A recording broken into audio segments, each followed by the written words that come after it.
ضرورت کے تحت یا تکابری مطالعہ کے لیے میدان کے سابقہ ایڈیشن 2002 کا بھی حوالہ پیش کیا گیا ہے۔ حرف آخر، یہ کتاب ان مضامین پر مشتمل ہے جو کہ ماہنامہ الشریعہ میں شائع ہوئے۔ بعد میں تنظیم اسلامی کے سالانہ اجتماع 2006 کے موقع پر انہی مضامین کو یکجا کر کے کچھ اضافوں اور تبدیلیوں کے ساتھ ایک کتاب کی شکل دے کر شائع کر دیا گیا۔ یہ اس کتاب کا پہلا پمفلٹ ایڈیشن تھا، جس کو ایک طرف تو علمی و فکری حلقوں میں کافی پذیرائی ملی، جبکہ دوسری طرف عوام الناس کی طرف سے اسے آسان فہم بنانے کی خواہش کا بھی اظہار کیا گیا۔ لہذا جس حد تک ممکن ہو سکتا تھا میں نے اپنی طرف سے اس کتاب کو آسان سے آسان تر بنانے کی کوشش کی، اور اس کتاب کا دوسرا ایڈیشن شائع ہوا۔ چونکہ یہ کتاب چند اصولی فکری ابحاث پر مشتمل ہے، اس لیے ممکن ہے کہ شاید عام قارئین اس سے ایک حد تک ہی استفادہ کر سکیں۔ کچھ ہی عرصے بعد کچھ مزید اضافوں اور تبدیلیوں کے ساتھ اس کتاب کا تیسرا نظر ثانی ایڈیشن شائع کیا گیا۔ اب اس کتاب کا چوتھا ایڈیشن شائع کیا جا رہا ہے۔ چونکہ پہلے ایڈیشن کو باقاعدہ ایڈیشن شمار نہیں کیا گیا ہے، لہذا اس ایڈیشن کو باقاعدہ طور تیسرے ایڈیشن کا نام دیا گیا ہے۔ اس دوران غامدی صاحب سے براہ راست 3-4 نشستیں بھی ہوئیں، جن میں ان کے فکر کو مزید گہرائی میں سمجھنے کا موقع ملا۔ اس ایڈیشن میں کافی اضافے اور تہذیب و تنقیح بھی کی گئی ہے۔ امید ہے کہ قارئین اور اہل علم اس کتاب کے مضامین، اسلوب تنقید اور اصلاح و تنقیح وغیرہ کے حوالے سے اپنے مفید مشوروں سے نوازیں گے۔ جی دراصل یہ کتاب کا حافظ صاحب کی کتاب کا یہ حصہ ہم نے اس لیے پڑھا کہ اس میں 3 نکات ہیں جس پر میں کچھ تبصرہ کرنا چاہتا ہوں۔ ہم ویسے بھی انہی 3 نکات کو موضوع بنا کر تبصرہ کر سکتے تھے، لیکن ہم نے چونکہ یہ اصول بنایا ہے کہ ہم حافظ صاحب کی جس بات پر بھی تبصرہ کریں گے اس کو کتاب میں سے مکمل پڑھیں گے، تو یہ مکمل پڑھ دیا ہم نے۔ اس میں جو 3 نکات ہیں وہ میں آپ کے سامنے رکھنا چاہتا ہوں۔ پہلی بات جو حافظ صاحب نے اس میں بیان فرمائی ہے اور اس کے اوپر زور دیا ہے، انہوں نے کہا ہے کہ ان کی یہ تنقید اصولی تنقید ہے۔ انہوں نے غامدی صاحب کے اصولوں کو ہدف تنقید بنایا ہے اور فروعات کو بالکل بھی موضوع نہیں بنایا۔ تو میں چاہتا ہوں کہ یہ بات ہمارے اس سیشن کے آخر تک ناظرین کے ذہن میں رہے کہ حافظ صاحب اپنے مقدمے میں یہ کلیم لے کر آئے ہیں۔ دوسری بات جو انہوں نے کی ہے وہ وہی بات ہے جو وہ مختلف مجلسوں میں اور مختلف موقعوں پر اکثر کرتے رہتے ہیں، اور وہ وہی بات ہے کہ اس کتاب کے تیسرے ایڈیشن کے بعد اور چوتھے ایڈیشن سے پہلے ان کی غامدی صاحب سے کئی ملاقاتیں ہوئیں، اور ان ملاقاتوں میں وہاں پر غامدی صاحب کے شاگرد جن میں طالب محسن صاحب اور سید منظور الحسن صاحب اور دیگر بھی موجود تھے، تو ان سب کی موجودگی میں حافظ صاحب نے ان سے پوچھا کہ میں نے یہ نقد آپ کی فکر پر کی ہے، یہ کتاب لکھی ہے، تو اب آپ مجھے یہ بتائیں کہ کیا میں آپ کی فکر کو درست سمجھا ہوں؟ تو غامدی صاحب نے بعض موقعوں پر تو یہ کہا کہ نہیں، میں اس بات کو ایسے نہیں ایسے کرتا ہوں، مطلب ان کو غلطی کی نشاندہی کروائی، لیکن اکثر مواقع پر غامدی صاحب نے اس بات کی حامی بھری اور اس بات کا اقرار کیا کہ آپ میری فکر کو بالکل درست سمجھے ہیں۔ یہ دوسرا پوائنٹ تھا۔ اور تیسرا پوائنٹ جو اس مقدمے میں انہوں نے بیان کیا ہے وہ یہی کہ کتاب کے کتنے ایڈیشن شائع ہو چکے ہیں۔ جو ایڈیشن ہم اس وقت پڑھ رہے ہیں یہ چوتھا ایڈیشن ہے، اور ترتیب کے اعتبار سے چوتھا ہے، لیکن وہ اس کو تیسرا ایڈیشن کہتے ہیں۔ اس کی وجہ یہ ہے کہ جو اس کتاب کا سب سے پہلا ایڈیشن تھا اس کو وہ پمفلٹ ایڈیشن کہتے ہیں، ابھی انہوں نے یہی الفاظ اس کے لیے استعمال کیے۔ یہ ایکچولی وہی پمفلٹ ایڈیشن تھا جو پہلے حافظ صاحب اور انہی کے ایک عزیز جو اتفاق سے وہ بھی میرے دوست ہیں، انہوں نے مل کر یہ ایک وہ تنقید لکھی تھی جو ایک پمفلٹ کی صورت میں بالکل ایک مختصر سی کتابچہ سا تھا، وہ شائع کیا تھا۔ تو اس کو چونکہ یہ پہلا ایڈیشن اب شمار نہیں کرتے، تو اس کے بعد دوسرے ایڈیشن کو ایڈیشن 1 کا نام دیا گیا، اور اب جو یہ ہمارے ہاتھوں میں کتاب ہے جو ہم نے پڑھی ہے، یہ ترتیب کے اعتبار سے ویسے تو چوتھا ایڈیشن ہے، لیکن وہ آفیشلی اس کو تیسرا ایڈیشن کہتے ہیں کیونکہ پمفلٹ ایڈیشن کو انہوں نے کنسیڈر نہیں کیا۔ جی تو اگر ویسے کتاب کے ٹائٹل یعنی کہ فکر غامدی اور اس کے مقدمے کو مد نظر رکھتے ہوئے اصولاً ویسے ہونا تو یہ چاہیے تھا کہ غامدی صاحب کی فکر اور ان کے اصول و مبادیات کو بالکل اسی طرح بیان کیا جاتا جیسا کہ انہیں غامدی صاحب خود بیان کرتے ہیں، جبکہ ایسا نہیں ہے۔ ہم نے تصور سنت کے باب کی مکمل ورڈ بائی ورڈ ریڈنگ کی ہے، اور ہم نے دیکھا ہے کہ وہاں پر یہ اہتمام نہیں کیا گیا، اور ایسا نہیں ہے کہ غامدی صاحب کا اصول کہیں تو حافظ صاحب نے بالکل ٹھیک بیان کیا ہے اور کہیں ان سے غلطی ہوئی ہے، نہیں ایسا نہیں ہے، بلکہ ایسا ہے کہ کسی ایک مقام پر بھی غامدی صاحب کی بات، ان کا موقف یا ان کا اصول بالکل اسی طرح درست نہیں پیش کیا گیا جیسا کہ ایک ریسرچ اسکالر کو پیش کرنا چاہیے۔ میدان کے مختلف حصے جو ہے وہ الل ٹپ بے ترتیب ادھر ادھر سے انہوں نے پیش کیے، کوٹ تو کی ان کو میدان، ظاہر ہے ہم یہ تو دعویٰ نہیں کر سکتے کہ انہوں نے کبھی کوٹ ہی نہیں کیا، انہوں نے کئی دفعہ کئی جگہوں پر میدان کے اقتباسات کوٹ کیے ہیں، لیکن میں بحیثیت مبصر، اب میں اگر اس کو انالیسس کر رہا ہوں تو میں یہی کہوں گا کہ وہ سارا جو انہوں نے کوٹ کیا ہے وہ دراصل مس کوٹ تھا، اور اس سے ہر بار جہاں بھی انہوں نے غامدی صاحب کی کوئی اسٹیٹمنٹ کوٹ کی ہے یا اصول کوٹ کیا تو غامدی صاحب کا موقف تقریباً ہر دفعہ ڈسٹارٹ ہی ہمیں ہوتا ہوا نظر آیا ہے۔ تو جبکہ ہمارے اینڈ پہ یا غامدی صاحب یا ان کے شاگرد یا ان کی طرف سے ان کی فکر سے متاثر ہونے والے لوگ، وہ جو بھی ہیں یا ان سے اتفاق کرنے والے لوگ، وہ اکثر یہ بات بہت کہتے ہیں اور خود اس پر عمل بھی کرتے ہیں، اور یہ بات انہوں نے غامدی صاحب سے ہی سیکھی ہے کہ وہ یہ کہ ایک اچھا ناقد وہ ہوتا ہے جو اپنی تنقید سے پہلے دوسرے کا موقف اس انداز میں بیان کرے کہ اگر وہ شخص سنے اور وہ خود اس پر اعتراف کرنے پر مجبور ہو کہ اس سے بہتر تو بھئی میں خود بھی اپنا موقف بیان نہیں کر سکتا تھا، لیکن چلیں یہ تو وہ ہے نا درجہ احسان جسے ہم کہتے ہیں کہ لیول آف ایکسیلنس، یہ تو لیول آف ایکسیلنس ہے کہ آپ کسی کا موقف ایسے بیان کریں کہ وہ شخص کہے کہ بھئی اتنی اچھی پریزنٹیشن تو میں بھی نہیں دے سکتا تھا، لیکن نہیں چلے اتنا نہیں تو کم از کم اتنا تو ہو کہ جب اگلا بندہ وہ آپ کی بات سنے تو وہ یہ تو تسلیم کرے، کم از کم یہ تو کہے کہ بھئی میری بات درست بیان کی ہے، یعنی وہ آپ کی بات کو اپنے لیے کم از کم آن تو کر لیں۔ خیر اس یہ جو طرز عمل ہے اس کا اگر کوئی بہترین نمونہ ہم دیکھنا چاہیں تو وہ غامدی صاحب کے خطبات ڈیلس ہیں۔ ویسے تو ان کی تمام گفتگویں ایسی ہوتی ہیں، 23 اعتراضات سیریز میں بھی وہ ایسا ہی کر رہے ہیں، لیکن یہ سیریز بہت خاص ہے، میں چاہوں گا کہ حافظ صاحب کو میں ریکمینڈ کروں کہ وہ ایک دفعہ فرصت نکال کے ان خطبات کو ضرور دیکھ لیں کہ کس طرح غامدی صاحب پہلے روایتی بیانیے کو پیش کرتے ہیں، اور جس طرح وہ پیش کر رہے ہیں تو وہ روایتی بیانیے والے لوگ اگر دیکھیں تو وہ کوئی اعتراض نہیں کر سکتا کہ ان کا موقف درست بیان نہیں ہوا، پھر اس کے بعد وہ اپنا موقف یا جوابی بیانیہ پیش کرتے ہیں۔ اب مسئلہ یہ ہے کہ حافظ صاحب نے چونکہ یہ اہتمام کیا نہیں، تو اب یہ اختصار کے ساتھ ہمیں یہ اہتمام کرنا پڑ رہا ہے کہ ناظرین کے سامنے یہ بھی ہو کہ حافظ صاحب جس فکر پر تنقید کر رہے ہیں، جن اصولوں پر اصولی نقد کا دعویٰ کر رہے ہیں، مقدمہ پڑھنے کا مقصد یہی تھا، اصل میں وہ فکر ہے کیا؟ اور جو لوگ جنہوں نے یہ کتاب پڑھی ہے، حافظ زبیر صاحب کی کتاب پڑھی ہے اور میدان کو نہیں پڑھا اور وہ غامدی صاحب کی فکر سے واقف نہیں ہے، وہ لوگ یہ کتاب پڑھ کے لازماً سوچ رہے ہوں گے کہ پتہ نہیں وہ غامدی صاحب نے ایسی کون سی فکر انٹروڈیوس کروا دی ہے اور کیسے بے تکے اور عجیب و غریب سے ان کے اصول ہیں جس پر حافظ صاحب اتنے شدید اور اتنے سخت تبصرے کر رہے ہیں۔ کبھی حافظ صاحب کہتے ہیں کہ سارے اصول غامدی صاحب کے غلط ہیں، کبھی حافظ صاحب کہتے ہیں کہ اصولوں کے ساتھ ساتھ ان کا اطلاق بھی غامدی صاحب نے ٹھیک نہیں کیا اور وہ وہاں بھی غلطیاں کی ہیں، کبھی کہتے ہیں کہ غامدی صاحب کی جو اصول و مبادی ہے وہ سارا کا سارا تناقضات کا پلندہ ہے، اور کبھی وہ کہتے ہیں کہ غامدی صاحب کے تمام اصول، ہر اصول کسی دوسرے اصول سے ٹکراتا ہے، کبھی کہتے ہیں کہ رسول اللہ صلی اللہ علیہ وسلم سے لے کر آج تک امت کے متفقہ تصور سنت کی غامدی صاحب نے مخالفت کر دی ہے، اور کوئی خوف خدا رکھنے والا عالم دین ان کے تصور سنت کو تسلیم نہیں کر سکتا۔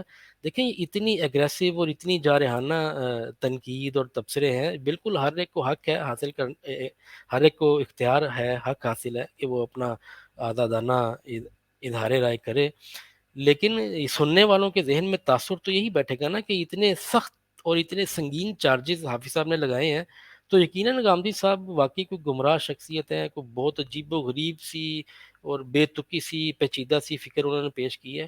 تو اب یہ چونکہ اب میں نے سمجھا کہ یہ ضروری ہے کہ ناظرین کے سامنے وہ فکر اختصار کے ساتھ ہم رکھ دیں کہ وہ کون سی سنت کے اصول ہیں، وہ کون سا تصور سنت ہے کہ جس کے بارے میں ہم حافظ صاحب یہ تبصرے فرماتے ہیں جن کا ابھی ہم نے اوپر ذکر کیا ہے۔ اس کے لیے میں چاہوں گا کہ ہم تھوڑا سا آج میزان کو بھی پڑھیں گے، اور اس کا مقدمہ اصول و مبادی ہمیں ایک دفعہ پڑھنا پڑے گا، پیج نمبر 14 to 16، مقدمہ اصول و مبادی۔ جی گامدی صاحب لکھتے ہیں، اگرچہ ہم یہ کافی دفعہ پارشلی پڑھ چکے ہیں، لیکن اب ایک دفعہ پورے مقدمے پر ایک نظر ڈالنا ضروری ہے۔ غامدی صاحب لکھتے ہیں کہ دین اللہ کی، اور یہ ان کا مقدمہ ہے، یہ ان کا مقدمہ ہے، دین اللہ کی ہدایت ہے جو اس نے پہلے انسان کی فطرت میں الہام فرمائی اور اس کے بعد اس کی تمام ضروری تفصیلات کے ساتھ اپنے پیغمبروں کی وساطت سے انسان کو دی ہے۔ اس سلسلے کے آخری پیغمبر محمد صلی اللہ علیہ وسلم ہیں۔ چنانچہ دین کا تنہا ماخذ اس زمین پر اب محمد صلی اللہ علیہ وسلم ہی کی ذات والا صفات ہے۔ یہ صرف انہی کی ہستی ہے کہ جس سے قیامت تک بنی آدم کو ان کے پروردگار کی ہدایت میسر ہو سکتی، اور یہ صرف انہی کا مقام ہے کہ اپنے قول و فعل اور تقریر و تصویب سے وہ جس چیز کو دین قرار دیں وہی اب رہتی دنیا تک حق قرار پائے۔ آگے قرآن کی آیت ہے سورہ جمعہ کی، اسی نے امیوں کے اندر ایک رسول انہی میں سے اٹھایا ہے جو اس کی آیتیں انہیں سناتا اور ان کا تزکیہ کرتا ہے، اور اس نے انہی، اور اس لیے کہ انہیں قانون اور حکمت کی تعلیم دیتا ہے۔ یہی قانون و حکمت وہ دین حق ہے جسے اسلام سے تعبیر کیا جاتا ہے۔ اس کے ماخذ کی تفصیل ہم اس طرح کرتے ہیں کہ رسول اللہ صلی اللہ علیہ وسلم سے یہ دین آپ کے صحابہ کے اجماع اور قولی اور عملی تواتر سے منتقل ہوا، اور دو صورتوں میں ہم تک پہنچا ہے، قرآن اور سنت۔ قرآن کے بارے ہر مسلمان اس حقیقت سے واقف ہے کہ یہ وہ کتاب ہے جو اللہ تعالیٰ نے اپنے آخری پیغمبر صلی اللہ علیہ وسلم پر نازل کی ہے، اور اپنے نزول کے بعد سے آج تک مسلمانوں کے پاس ان کی طرف سے بالاجماع اس صراحت کے ساتھ موجود ہے کہ یہی وہ کتاب ہے جو محمد صلی اللہ علیہ وسلم پر نازل ہوئی تھی، اور جسے آپ کے صحابہ نے اپنے اجماع اور قولی تواتر کے ذریعے سے پوری حفاظت کے ساتھ بغیر کسی ادنیٰ تغیر کے دنیا کو منتقل کیا ہے۔ سنت سے ہماری مراد دین ابراہیمی کی وہ روایت ہے جسے نبی صلی اللہ علیہ وسلم نے اس کی تجدید و اصلاح کے بعد اور اس میں بعض اضافوں کے ساتھ اپنے ماننے والوں میں دین کی حیثیت سے جاری فرمایا ہے۔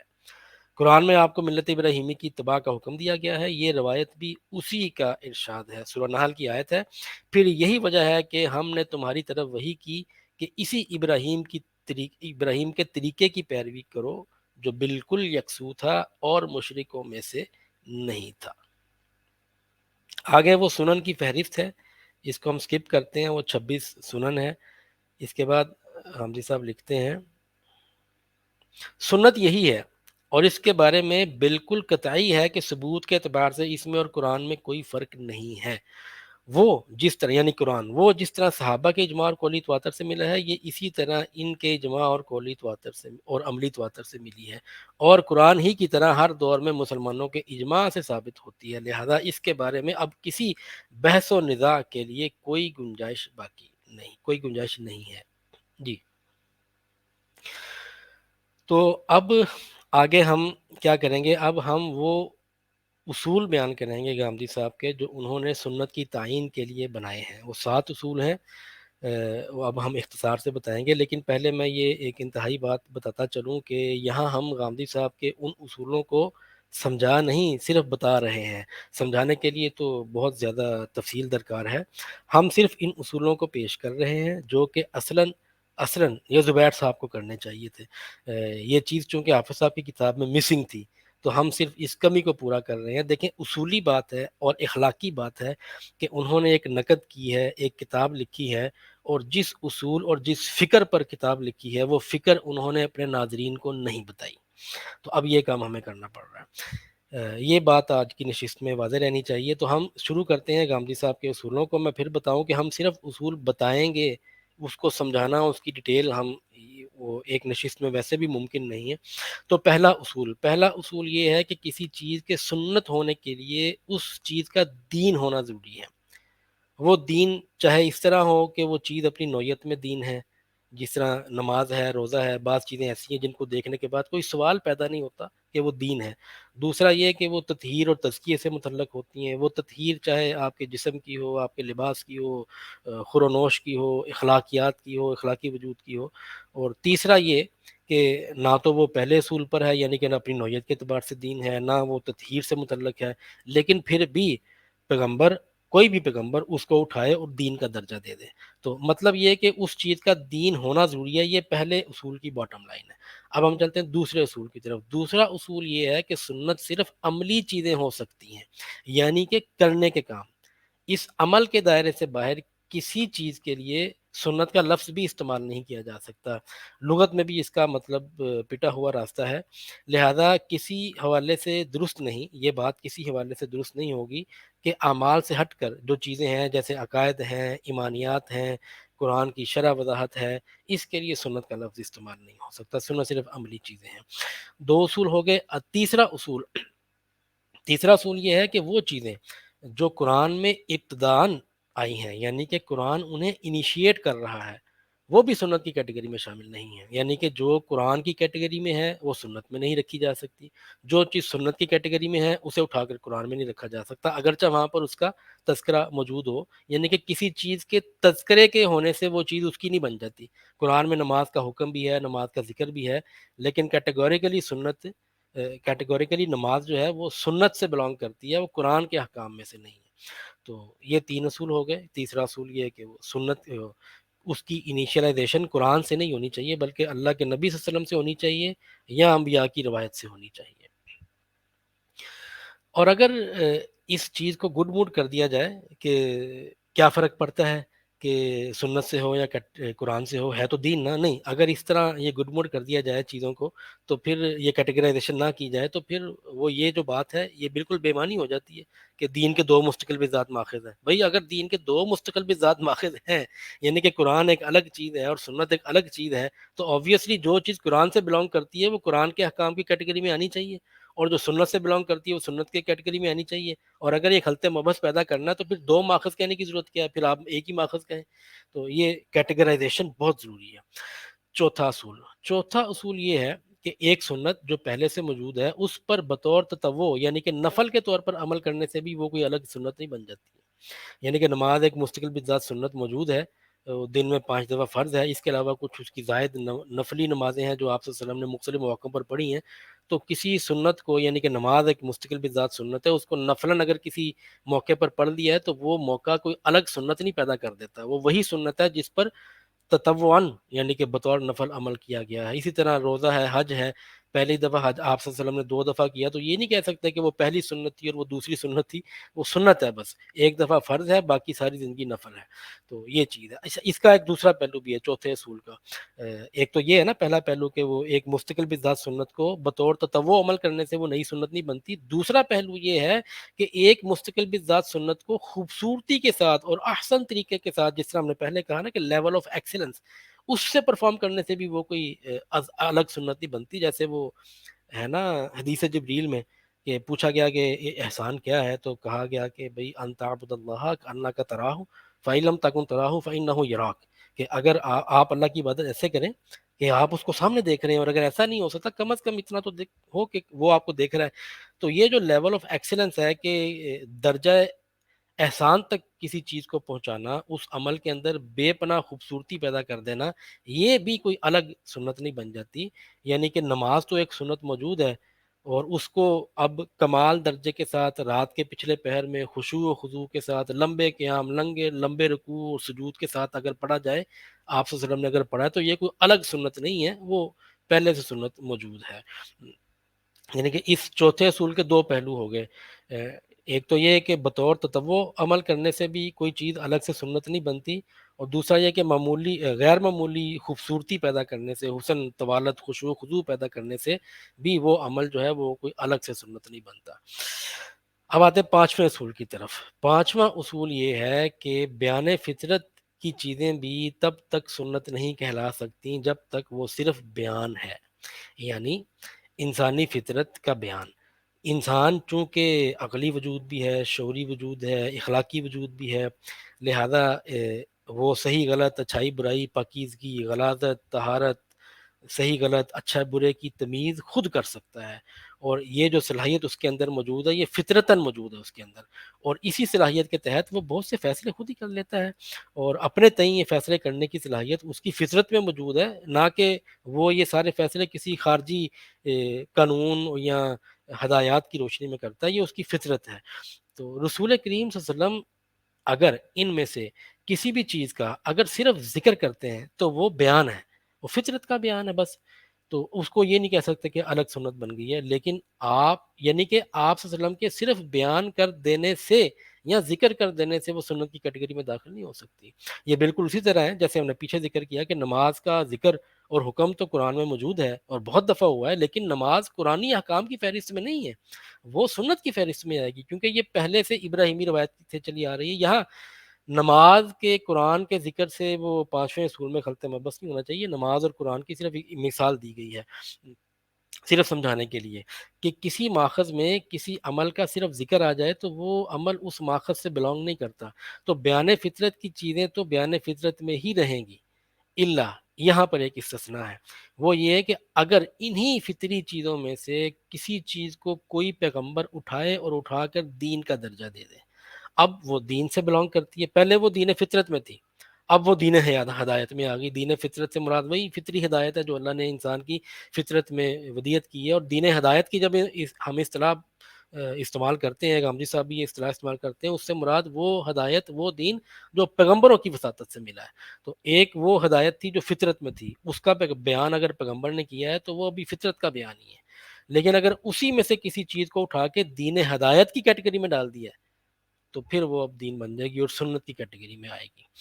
5 اصول ہو گئے، اب ہم چھٹا اصول دیکھتے ہیں۔ چھٹا اصول کیا ہے؟ وہ چیزیں جو رسول صلی اللہ علیہ وسلم نے لوگوں کو بتائی ہیں، لوگوں کو سکھائی ہیں، ان کی تعلیم و تربیت، ان کی تعلیم دی ہے، ان کی ترغیب بھی دلائی ہے، لیکن ان چیزوں کو بطور سنت جاری کرنا آپ کے پیش نظر ہی نہیں تھا، تو ان چیزوں کو بھی سنت کی فہرست میں شمار نہیں کیا جائے گا۔ لیکن سوال یہ ہے یہاں پر جو پیدا ہوتا ہے وہ یہ ہے کہ یہ پتہ کیسے چلے گا کہ فلاں چیز جو ہے اللہ کے نبی صلی اللہ علیہ وسلم نے سکھائی بھی ہے، اس کی تعلیم بھی دی ہے، اس کی ترغیب بھی دی ہے، لیکن اس کو سنت قرار دینا آپ صلی اللہ علیہ وسلم کے پیش نظر ہی نہیں تھا، تو اس میں پریشان ہونے کی بالکل کوئی ضرورت نہیں ہے۔ ایسی کوئی چیز جیسے ہی سامنے آئے گی تو معاملہ دیکھتے ساتھ ہی یہ چیز واضح ہو جائے گی کہ وہ آپ صلی اللہ علیہ وسلم کے پیش نظر ہی نہیں تھا۔ مثال کے طور پر اس کی بہت سی مثالیں ہو سکتی ہیں، یہ مثال دی جا سکتی ہے کہ نماز کے شروع میں سورہ فاتحہ سے پہلے کچھ دعائیں پڑھی جاتی ہیں۔ ایک دفعہ یہ ہوا کہ کسی صحابی نے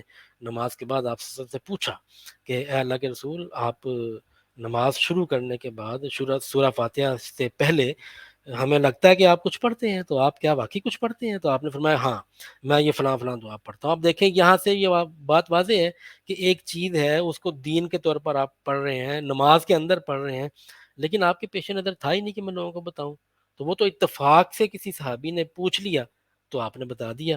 تو یہ وہ چیز ہے، دیکھا نا کتنی واضح چیز ہے کہ آپ کے پیش نظر اگر ہوتا کہ یہ اس کو سنت کے طور پر جاری کرنا ہے تو پھر آپ اس بات کا انتظار کیوں کرتے کہ کوئی پوچھے گا تو میں بتاؤں گا؟ یہ جو ہے نا کہ جب تک کوئی پوچھے گا نہیں میں بتاؤں گا نہیں، یعنی کہ پوچھنے پر بتانا، تو وہ اس سے یہی ہے، وہ یہی چیز ہے کہ آپ صلی اللہ علیہ وسلم کے پیش نظر تو تھا ہی نہیں کہ اس کو سنت کے طور پر جاری کیا جائے۔ اسی طرح اس کے علاوہ بہت سی چیزیں ہیں، شب و روز کی دعائیں ہیں صبح شام کی جو ہم مختلف موقعوں پر پڑھتے ہیں۔ غامدی صاحب نے جب یہ اصول پڑھائے تھے تو اس وقت انہوں نے تشہد میں قعدے کی دعاؤں کا ذکر کیا تھا، وہ بھی اسی کی مثال ہے کہ آپ نے دکھائی ہیں، آپ نے سکھائی ہیں، ان کی تعلیم دی ہے، ترغیب دی ہے، لیکن آپ کے پیش نظر نہیں تھا کہ یہ نماز کا حصہ ہے، اس کو جاری کرنا ہے۔ جب جاری کیا جاتا ہے نا سنت کے طور پر تو پھر وہ ایک اہتمام ہوتا ہے جس طرح باقی چیزوں کے لیے ہوتا ہے۔ تو یہ ہو گئے 6 اصول، یہ اختصار سے ہم نے بیان کر دی ہیں۔ اب 7ویں اصول کی طرف آتے ہیں، اس پہ ہم تھوڑا ٹائم لگائیں گے، اور یہ 7واں اصول ہم یہ باقی کے 6 اصول تو ہم نے اپنے الفاظ میں کوشش کی ہے کہ ان کو پریزنٹ کریں۔ 7واں اصول ہم اسے میدان سے مکمل پڑھیں گے اور پھر اس کی وضاحت میں تھوڑی سی ہم گفتگو بھی کریں گے۔ تو میدان کا پیج نمبر 63 ہے جس پر ہم یہ 7واں اصول پڑھیں گے، چھوٹا سا ایک پیراگراف ہے، اس کو ہم پڑھتے ہیں۔ غامدی صاحب لکھتے ہیں 7واں اصول یہ ہے کہ جس طرح قرآن خبر واحد سے ثابت نہیں ہوتا، اسی طرح سنت بھی اس سے ثابت نہیں ہوتی۔ سنت کی حیثیت دین میں مستقل بذات ہے۔ رسول اللہ صلی اللہ علیہ وسلم اسے پورے اہتمام، پوری حفاظت اور پوری قطعیت کے ساتھ انسانوں تک پہنچانے کے مکلف تھے۔ اخبار احاد کی طرح اسے لوگوں کے فیصلے پر نہیں چھوڑا جا سکتا تھا کہ وہ چاہیں تو اسے آگے منتقل کریں اور چاہیں تو نہ کریں۔ لہذا قرآن ہی کی طرح سنت کا ماخذ بھی امت کا اجماع ہے، اور وہ جس طرح صحابہ کے اجماع اور قولی تواتر سے امت کو ملا ہے، اسی طرح یہ ان کے اجماع اور عملی تواتر سے ملی ہے۔ اس سے کم تر کسی ذریعے سے رسول اللہ صلی اللہ علیہ وسلم کے اسوہ حسنہ اور آپ کی تفہیم و تبیین کی روایت تو بے شک قبول کی جا سکتی ہے، لیکن قرآن و سنت کسی طرح ثابت نہیں ہو سکتے۔ یہ تھا 7واں اصول۔ اس کے بعد اس پر ہم تھوڑی سی گفتگو کریں گے کہ اخبار احاد کے متعلق ہم یہ کہتے ہیں، غامدی صاحب یہ کہتے ہیں، اور یہی بات ٹھیک ہے، یہی بات درست ہے، کہ یہ حصول علم کا ایک ضمنی ذریعہ ہے۔ اخبار احاد جن کو ہم بالعموم حدیث کہتے ہیں، حدیث سے حاصل ہونے والا علم اپنی بنیاد میں ایک ضمنی علم ہے، اور یہ ضمنی علم جو ہے یہ کیوں ہے؟ اخبار احاد کے ساتھ ایسا کیا ہے کہ اس سے حاصل ہونے والا علم ضمنی ہے؟ تو اس کے ساتھ اصل میں کچھ مسائل درپیش ہیں، یعنی اخبار احاد کے ساتھ کچھ مسائل درپیش ہیں جن کی وجہ سے ان سے حاصل ہونے والا علم کبھی بھی قطعیت کے درجے کو نہیں پہنچ سکتا، وہ ہمیشہ ضمنی ہی رہتا ہے۔ وہ جو مسائل ہیں اب ہم وہ ڈسکس کریں گے، تو ایک ایک کر کے ہم ان کا ذکر۔ نمبر 1 یہ کہ زیادہ تر اخبار احاد میں اصل واقعے کا کوئی سیاق و سباق اور پس منظر موجود نہیں ہوتا، یہ ایک حقیقت ہے اور اس سے انکار نہیں کیا جا سکتا۔ نمبر 2 یہ کہ خبر واحد میں راوی کا فہم داخل ہے، اور اس نے بات کو جیسے سنا، جیسے سمجھا ویسے بیان کر دی۔ نمبر 3 یہ کہ خبر واحد میں حدثنا اخبرنا کی طرز پر علم منتقل ہوتا ہے، اس میں روایت کے درجات بنتے ہیں، یعنی کہ بیچ میں بہت سے لوگ حائل ہو جاتے ہیں، ایک نے دوسرے سے سنا، دوسرے نے تیسرے سے سنا، اس طرح کرتے کرتے 1 بائی 1 حدثنا اخبرنا کی طرز پر یہ خبر منتقل ہوتی ہے۔ نمبر 4 یہ ہے کہ اخبار احاد سے نقل ہونے والی ساری معلومات عام لوگ کر رہے ہوتے ہیں، وہ لوگ علماء و فقہا نہیں ہوتے، وہ عام لوگ ہوتے ہیں، اور ایسے عام لوگ جن سے بات قبول کرنے کے لیے تحقیق کی جاتی ہے، ان کی ذاتی زندگی، حتیٰ کہ ان کے کردار کو زیر بحث لایا جاتا ہے، ان کے حفظ و اتقان کا جائزہ لیا جاتا ہے، ان سے سچ اور جھوٹ کے صدور کے احتمال کو دیکھا جاتا ہے۔ لیکن جب یہ مان لیا جاتا ہے کہ فلاں شخص سچا ہے اور فلاں شخص جھوٹا ہے، تو کیا یہ بھی کیا کوئی قطعی حقیقت ہوتی ہے؟ بالکل نہیں، یہ کوئی قطعی حقیقت نہیں ہوتی، یہ بھی ایک یہ بذات خود ایک ضمنی معلومات ہے کہ کسی شخص کے بارے میں یہ پتہ چل جائے کہ وہ سچ بولتا ہے، یا کسی شخص کے بارے میں یہ پتہ چل جائے کہ وہ جھوٹ بولتا ہے، کیونکہ ایسا کون سا انسان ہو سکتا ہے جو سچا ہو لیکن اس نے کبھی جھوٹ نہ بولا ہو، یا اس سے کبھی جھوٹ کا صدور ممکن نہیں ہے؟ یعنی کہ کبھی کیا ہم اس چیز کو مانتے ہیں کہ جس شخص کے بارے میں یہ پتہ چل جائے کہ یہ شخص سچا ہے، تو یہ بات بھی ساتھ میں ثابت لازمن ہو جاتی ہے کہ اس شخص سے جھوٹ کا صدور ہی ممکن نہیں ہے، یا اسی کا وائس ورثہ کر لیں کہ کسی شخص کا جھوٹ پکڑا جائے، پتہ چل جائے کہ یہ شخص جھوٹ بولتا ہے، یا چلیں یہاں تک ثابت ہو جائے کہ وہ شخص تو عادی جھوٹا ہے، تو کیا اس سے یہ بات لازم آتی ہے کہ اس شخص سے سچ کا صدور ممکن نہیں ہے؟ یہ بالکل ایسا نہیں ہے، یہ سب ایک ضمنی چیز ہے۔ اس کے بعد 5واں پوائنٹ یہ ہے کہ خبر واحد کو قبول کرنے کے لیے یا رد کرنے کے لیے جو معیارات بنائے گئے ہیں، جو علوم و فنون بنائے گئے ہیں، جو اصول بنائے گئے ہیں، اچھا وہ اپنی ذات میں ایک یقیناً بہت بڑا کارنامہ ہے، لوگوں نے اپنی زندگیاں اس میں کھپائی ہیں، لیکن بہرحال وہ ایک انسانی کام ہے۔ پھر اس کے بعد یہ ہے کہ اصولوں کو جب اپلائی کیا جاتا ہے، جب اپلائی کیا گیا یعنی کہ جب ان کا اطلاق ہوا، تو وہ اطلاق بھی ایک انسانی کام ہے، یعنی دونوں چیزیں انسانی ہے نا، اصولوں کا بنانا اور پھر ان کو اپلائی کرنا، دونوں کام انسانی ہے۔ لیکن اگر بالفرض کم از کم ایسا ہوتا، بالفرض ایسا ہے تو نہیں لیکن ہم سوچ لیتے ہیں کہ بفرض محال ایسا ہوتا کہ روایت کو قبول یا رد کرنے کے جو اصول ہیں، وہ اصول ہی کم از کم اللہ یا اس کے رسول کی طرف سے ہمیں مل جاتے، تو یہ بھی کوئی بات ہوتی کہ اصول اللہ کی طرف سے ہیں، لیکن ایسا بھی نہیں ہے۔ یعنی کہ اگر ایسا ہوتا مثلا مثال کے طور پہ کہ اللہ کے رسول صلی اللہ علیہ وسلم چند رہنما اصول بتا دیتے کہ اور ساتھ میں فرماتے کہ میرے بعد میرے قول فعل اور تقریر و تصویب کی جو یہ اخبار احاد نقل ہوں گی اس سارے ریکارڈ کو جب جمع کیا جائے گا، اکٹھا کیا جائے گا، اس کو مدون کیا جائے گا، تو اس کے لیے یہ فلاں فلاں ایک بنیادی اصول ہیں، ان کو پیش نظر رہنا چاہیے۔ تب بھی بڑی بات تھی، یہ کہا جا سکتا تھا نا کہ اصول اللہ کی طرف سے یا اللہ کے رسول کی طرف سے ملے۔ لیکن بہرحال پھر بھی اگر یہ بھی ہوتا، یعنی کہ اصول اللہ کے رسول صلی اللہ علیہ وسلم کی طرف سے ہی مل جاتے، تب بھی یہ کام پھر بھی ذنی تھا۔ وہ اس لیے کہ اپلائی تو بہرحال انسانوں نے کرنے تھے نا، وہاں بھی غلطی کا احتمال تھا، وہاں بھی مسٹیک کے چانسز تھے، کہ مطلب یہ کہ رسول اللہ صلی اللہ علیہ وسلم کی طرف سے اصول تو مل گئے، لیکن جب ان کا اطلاق کرنا تھا تو وہ عام لوگوں نے کرنا تھا، وہاں پھر انسانی درجے میں، انسانی سطح پر ہیومن مسٹیک کے چانسز تھے، تو پھر بھی اس صورت میں بھی یہ ایک ضمنی ذریعہ ہی رہتا۔ اصول اللہ کے رسول صلی اللہ علیہ وسلم سے ملنے کے باوجود، لہذا اس صورت میں ملنے والا علم بھی جو ہے وہ ضمنی ہی کہلائے۔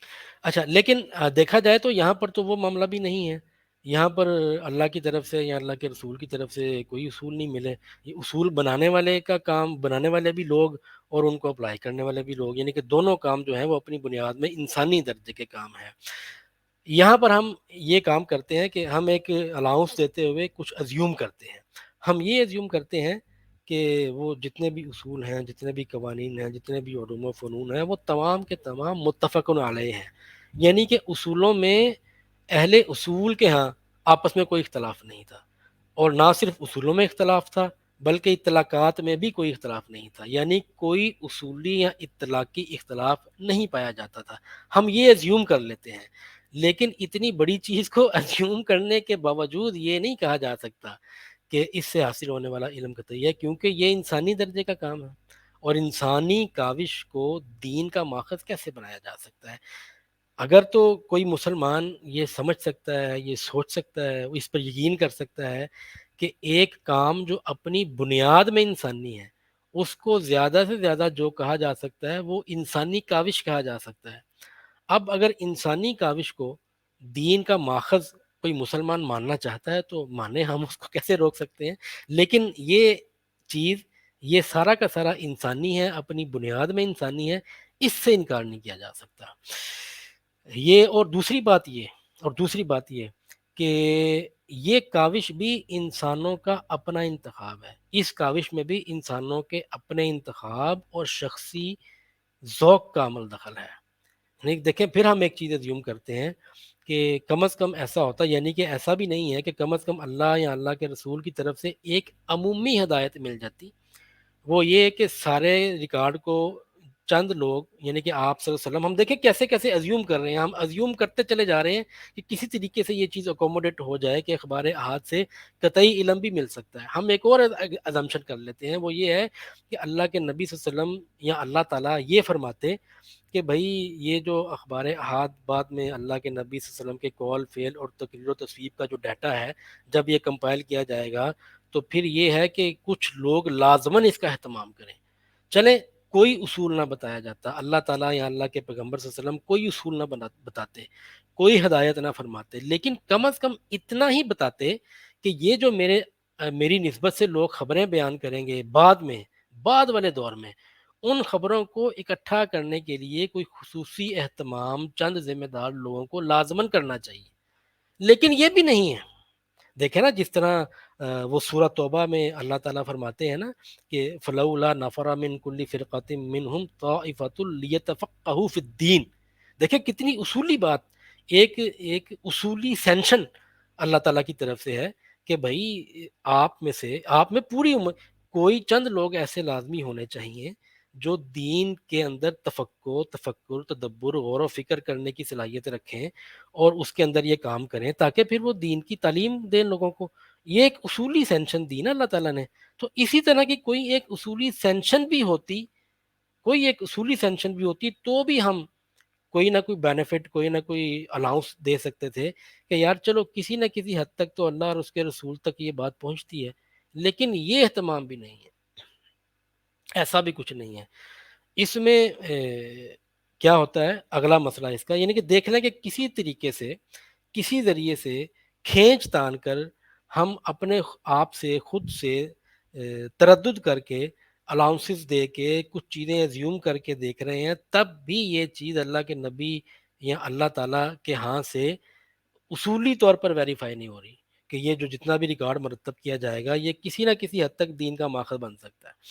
اچھا، اگلا اعتراض جو ان کے ساتھ مسئلے ہیں وہ ہم گنوا رہے ہیں۔ جو اگلا مسئلہ یہ بہت بڑا مسئلہ ہے، بلکہ اگر میں اپنی ذاتی حد تک میں یہ کہوں کہ یہی اصل مسئلہ ہے تو پھر بھی بات ٹھیک ہے، یعنی کہ اس ایک مسئلے نے وہ چیزیں پیدا کر دی ہیں کہ ہم یہ وثوق سے کہہ سکتے ہیں کہ کبھی بھی خبر واحد سے حاصل ہونے والا علم قطعی نہیں ہو سکتا۔ وہ کیا ہے؟ وہ یہ سنیے، وہ یہ ہے کہ اس میں بات سننے والے کی ثوابدید پر منحصر ہے کہ وہ چاہے تو اس کو آگے پہنچائے اور چاہے تو نہ پہنچائے۔ یہ جو اعتراض ہے، یہ جو مسئلہ ہے اخبار احاد کے ساتھ، یہی سب سے بڑا مسئلہ ہے، اور یہی میرے نزدیک یہ میری ذاتی بات ہے، اس سے کوئی اختلاف کر سکتا ہے، میرے نزدیک یہ سب سے بنیادی مسئلہ ہے کہ اس میں جتنے لوگ بھی خبریں منتقل کر رہے ہوتے ہیں، جن کو ہم کہتے ہیں راوی ہیں، روات عربی میں کہتے ہیں، یہ سب کے سب اپنی ثوابدید، اپنے شوق، اپنے ذوق اور اپنی مرضی سے کر رہے ہوتے ہیں۔ ان کے اوپر کوئی ذمہ داری نہیں ہے اللہ کی طرف سے، اللہ کے رسول کی طرف سے، نہ ہی ان کا ایٹیچیوڈ، نہ ہی ان کا طرز عمل یہ بتاتا ہے کہ ان کو کسی ادنا سے ادنا درجے میں کوئی فکر لاحق ہے۔ ادنا سے ادنا درجے میں ان کو فکر لاحق نہیں ہے۔ ان کو مثال دینے کی بجائے یا کچھ ایزیوم کرنے کی بجائے آپ اندازہ کریں کہ جتنے بھی راوی ہیں یہ کیا کرتے ہیں۔ دیکھتے ہیں نا، ایک حدیث ہے وہ اللہ کے نبی صلی اللہ علیہ وسلم کی نسبت سے بیان کی جا رہی ہے، ایک محدث نے اس کو اپنی کتاب میں، یعنی کہ امام بخاری نے اپنی کتاب میں نقل کی ہے۔ اب امام صاحب کے اور صحابی کے درمیان میں 3 4 5 لوگ ہیں، 3 لوگ ہیں چلیں۔ اب وہ جو 3 لوگ ہیں وہ کیا کر رہے ہیں؟ اصولاً ہونا تو یہ چاہیے تھا، اگر حدیث دین کا ماخذ ہے اور وہ جو اخبار احاد ہیں وہ مستقل بذات دین کا ذریعہ ہے یا سنت کا ماخذ ہے، تو ہونا یہ چاہیے تھا کہ یہ لوگ جن کے پاس یہ خبریں ہیں، جن کے پاس یہ نالج ہے، یہ اس کو شائع و ضائع کرنے کا اہتمام کرتے ہیں، یہ اس کو شب و روز لوگوں تک پہنچانے کا اہتمام کرتے ہیں، یہ اپنے اہل و عیال میں، اپنے دوستوں میں، اپنے گھر میں، بیوی بچوں میں، اپنے جاننے ماننے والوں میں، بلکہ انجان لوگوں میں، گلی میں، راستے میں چلتے ہوئے لوگوں کو پکڑ پکڑ کر کہتے کہ بھائی میرے پاس اللہ کے نبی صلی اللہ علیہ وسلم کا ایک فرمان ہے، میرے پاس ایک خبر ہے اللہ کے نبی کے قول کی، فعل کی یا تقریر و تصویب کی، وہ تم مجھ سے لے لو، جا کے لوگوں کو بتاؤ، کہیں ایسا نہ ہو کہ یہ خبر میرے سینے میں دفن ہو جائے اور مجھے موت آ جائے۔ ہونا تو یہی چاہیے تھا نا کہ اہتمام کرتا وہ۔ اچھا، وہ جو لوگ تھے جو یہ خبریں ساری ٹرانسفر کر رہے تھے، وہ مسلمان ہی تھے نا، انہوں نے کبھی زندگی میں نماز نہیں پڑھی، انہوں نے کبھی زندگی میں جمعہ نہیں پڑھا، وہ کبھی زندگی میں مسجد میں نہیں گئے۔ یعنی آپ اندازہ کریں، تصور کریں کہ ایک مسلمان ہے، اس کے پاس اللہ کے نبی صلی اللہ علیہ وسلم کی ایک خبر ہے جس میں اللہ کے نبی صلی اللہ علیہ وسلم کا کوئی قول ہے، کوئی فعل ہے، کوئی تقریر و تصویب ہے، یہ اس شخص کے پاس ہے، اور یہ دین کا ایک رکن ہے، اس میں دین بیان ہوا ہے اور مستقل بذات بیان ہوا ہے، تو وہ شخص کتنا غیر ذمہ دار ہے۔ یہ غیر ذمہ دار بہت ہلکا لفظ میں استعمال کر رہا ہوں، جو اپنی 40 50 60 سالہ زندگی میں ایک دن بھی اس کو تردد لاحق نہیں ہوا کہ بھائی میں کسی کو بتاؤں، میں لوگوں کو بتاؤں، میں کسی کو بتاؤں کہ بھائی میرے پاس یہ خبر ہے، مسجد کے مولوی صاحب کے پاس جاؤں، امام صاحب کے پاس جاؤں، جمعے کے بعد خطیب صاحب کے پاس جاؤں کہ بھائی جمعے کے ممبر پہ آئندہ جمعے میں یہ خبر بھی لوگوں کو سنائیں کہ یہ کچھ نہیں کر رہا، وہ آرام سے بیٹھا ہے، وہ اگر کاروبار کر رہا ہے تو اپنے کاروبار میں مگن ہے، اگر وہ کسان ہے اپنے کھیتوں میں مگن ہے، وہ اپنی دکان پہ بیٹھا ہے، وہ اپنی جو معمولات زندگی ہیں، جو اس کا کاروبار زندگی ہے اس کے اندر مشغول ہے، اس کو کوئی فکر لاحق نہیں ہے۔ یہ تو اتفاق سے خبر لینے والے کو پتہ چلا کہ فلاں جگہ پر فلاں بستی میں اتنی مسافت کے بعد ایک شخص رہتا ہے، اس کے پاس فلاں خبر ہے۔ بھائی جس شخص نے یہ بتایا ہے کہ فلاں شخص کے پاس یہ خبر ہے، وہ خود خبر کیوں نہیں دے رہا؟